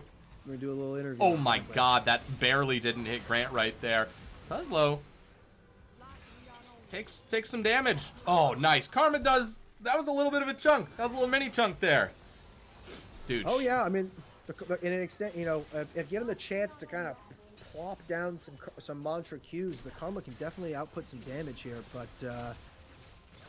it's looking tough here. This siege is really hard to break from the side of Team Laser Moon. Yes, indeed. God, especially with a Jace. Big poke. They're just gonna escort this wave up. This is the tower going down, almost certainly. And maybe a fight breaking off. Shog actually just connecting with the wall right there as Tuzlo is going to chase even further. Gaptopsu is going to be the target of the ult, but that's not the best. Oh, wait, hold on a second. Where did Gaptopsu go? The damage was so much. Tuzlo finally killed in the end. Arcadius is actually going to run up, get a Q across the bow, but then get hooked by Shog. And there's the follow-up damage as Sports gets a kill on decline, and then a double kill right there as well. And now Grant on the run. Hold on a second. Where did all of Team Laser Moon go? Look at that coordinated fight from Broken Household. The flash forward does get the kill, but it gives Nitrogen an opportunity to flash forward. And with death timers like this, my God, the reverse sweep may have been pulled off. And yes, indeed, Broken Household comes in and they take it in game 3. Woo, what a performance from Team Broken Household. Gets the reverse sweep. A really good statement game here in Executive Group B here to kind of show the group what they're made of, and a really good sign for things to come. 100%. They've got some games to catch up on, but this is certainly, they're 1-1 now. It's not a bad place to be. And I think, yeah, I mean, just both teams. You don't get game 3s when you don't have 2 evenly matched teams, right? Yeah. Like it just doesn't happen. I think both these teams have a lot to be happy about. Listen, if you've been listening to the stream this week, you may have heard me say that every night, and that's because I think we had 3 best of 3s. So, Bear wants his money. Old Barty wants his little bag of cash, huh? All right. I'll pay out this prediction. Paying out. Well deserved. A really impressive performance there to clutch it out, to keep the mental strong and bounce back from a tough game 1 loss to win a dominant game 2 and an even more dominant game 3. Big time performances across the board. Gosh. Absolutely. Oh, neat. I got some speckles. Yes, you did, Toku. Yes, You did. Spooky, you want to do a little quick interview? We'll each throw one question out. Yeah, I'll do a quick one-question interview. I'm a sleepy boy. Yeah. I'm down to do a quick little interview. They deserve it after such an impressive performance. 100%. Let me... Broken household. Send one person to community if you want interview. Yeah. Let's see who they send us. Let's see who they send us. Who's their chosen champion? Dude, what a series. I mean, what a banger. We called it pretty early on in game 1. This was going to be a banger. And it absolutely was. A lot of back and boy. Teams, it's so impressive what a group of 5 people can learn and communicate to each other on the fly. Like, yeah, this is a video game, but this is a game of strategy, of heart, and of spirit, and this is a marathon. Game 3, it's a marathon. Absolutely. Well, I think what we saw is the team that pivoted the best in draft to patch up the weaknesses really did a fantastic job. Like they were the ones that took it, right? The ones that were able to pivot the best. So absolutely. And speaking of the team, welcoming them to the desk, we've got Tuzlo. You might recognize them from the jungle for Broken Household. Tuzlo, thanks so much for joining us up here. We're each going to ask you one question. This is going to be a relatively quick interview, but this won't count. I'm just going to throw a softball one out there. How are you feeling after that series? I mean, pretty good. I just joined the team 3 days ago. Holy shit. I mean, their old jungler had to sub out for a while, so. All right, well then I'm going to throw my question out there first. Please do. 3 days in, have you had any practices? What is communication like in this team when you're only 3 days in to working with each other? I mean, it's perfect. I make a call, everyone collapses. You saw the Orianna Wukong onto their whole team. Swung the game really easily. Everyone listens, everyone works together. Pretty good environment. That's fantastic, dude. So, I mean, a bit of a follow-up question to that. The Game 3 draft, and in particular, you know, the Game 2 draft as well. After Game 1, what were you guys talking about in draft in particular that that you guys had to pivot, right? Because I felt like your Game 1 draft and your Game 2 draft very kind of different looks. So walk me through what that kind of conversation was like. I mean, we realized Game 1, Volibear, pick ban. Can't let that down the enemy team. Oh, we were hoping to pick it. I just switched recently from playing ADC as well back to jungle. Okay. So I haven't played jungle in like a year, and I only play Volley Gwen nowadays. Nice. So we were just hoping I'd give Volibear, ban Gwen, picked Volley. I was sitting there like, all right, guys. We can't let them have Volley. Champ's too OP. My champ pool jungle isn't too big right now. Mm-hmm. We got it done. I mean, Game 2, they gave me the Volibear. Game 3, they let me steal their OTP top Wukong pick into a counter matchup. So, yeah, pretty easy. The Wukong pick Game 3 was massive. Which I was about to say, you know, you're saying your jungle pool was small, but that Game 3, you looked like a seasoned pro on that Wukong there, absolutely popping off. So, you know, you just joined this team, right? How does it feel bouncing back, taking it for the win? Looking ahead, you got a lot of series ahead of you. How are you feeling going into the next couple weeks? I mean, I'm feeling pretty good going into. I mean, you have to lose Game 1, right? You have to make it interesting. You got it. Pressure on. You got it. The That's script the only way you dictates bounce it. back. Yeah, for the fans. It's for the fans. Yeah. 100%. Also, just a shout out about that Game 2 first dragon steal over the wall. That was. Did I? Oh, I did. I forgot about that. A lot of things have happened. I mean, I think that one goes to my misfortune. I can't take credit for that one. That's fair. Well, listen, Tuzlo, thank you so much for joining us. You guys, you got a lot of games to catch up on, but it looks like the wheels are turning, and we're excited to see more from your team. We hope to have you up here again. Good luck with the rest of your season, man. Thank you so much for joining us. Thank you. And don't forget, support gap. Very nice. All right. That was Tuzlo, jungler for Broken Household. Guys, what a fucking series. This has been such a fun cast. Just spooky, man. You did such a good job. It was so much fun casting with you. You are obviously welcome back anytime. And it takes two to tango, my friend, and caster's only as good as his co-caster, so thank you for having me. Nah, shucks. Anything else you want to say before we hit the road? What can I say that we haven't already said before? Banger series, fun games. Let's go watch Semi-Pro, dude. 100%. All right, guys. Well, we're going to get out of here and watch Semi-Pro, but we are going to raid one person. And since there's no league that's awake right now, you know him, you love him, we're going to raid Zelius. Everybody go and fuck Zelius up. I normally say you should be super nice, but, you know, trust your heart. Get out there and say hello. All right. Love y'all. Once again, I'm LaChance, was joined tonight by a spooky man. Y'all are the best. We'll see you later this week.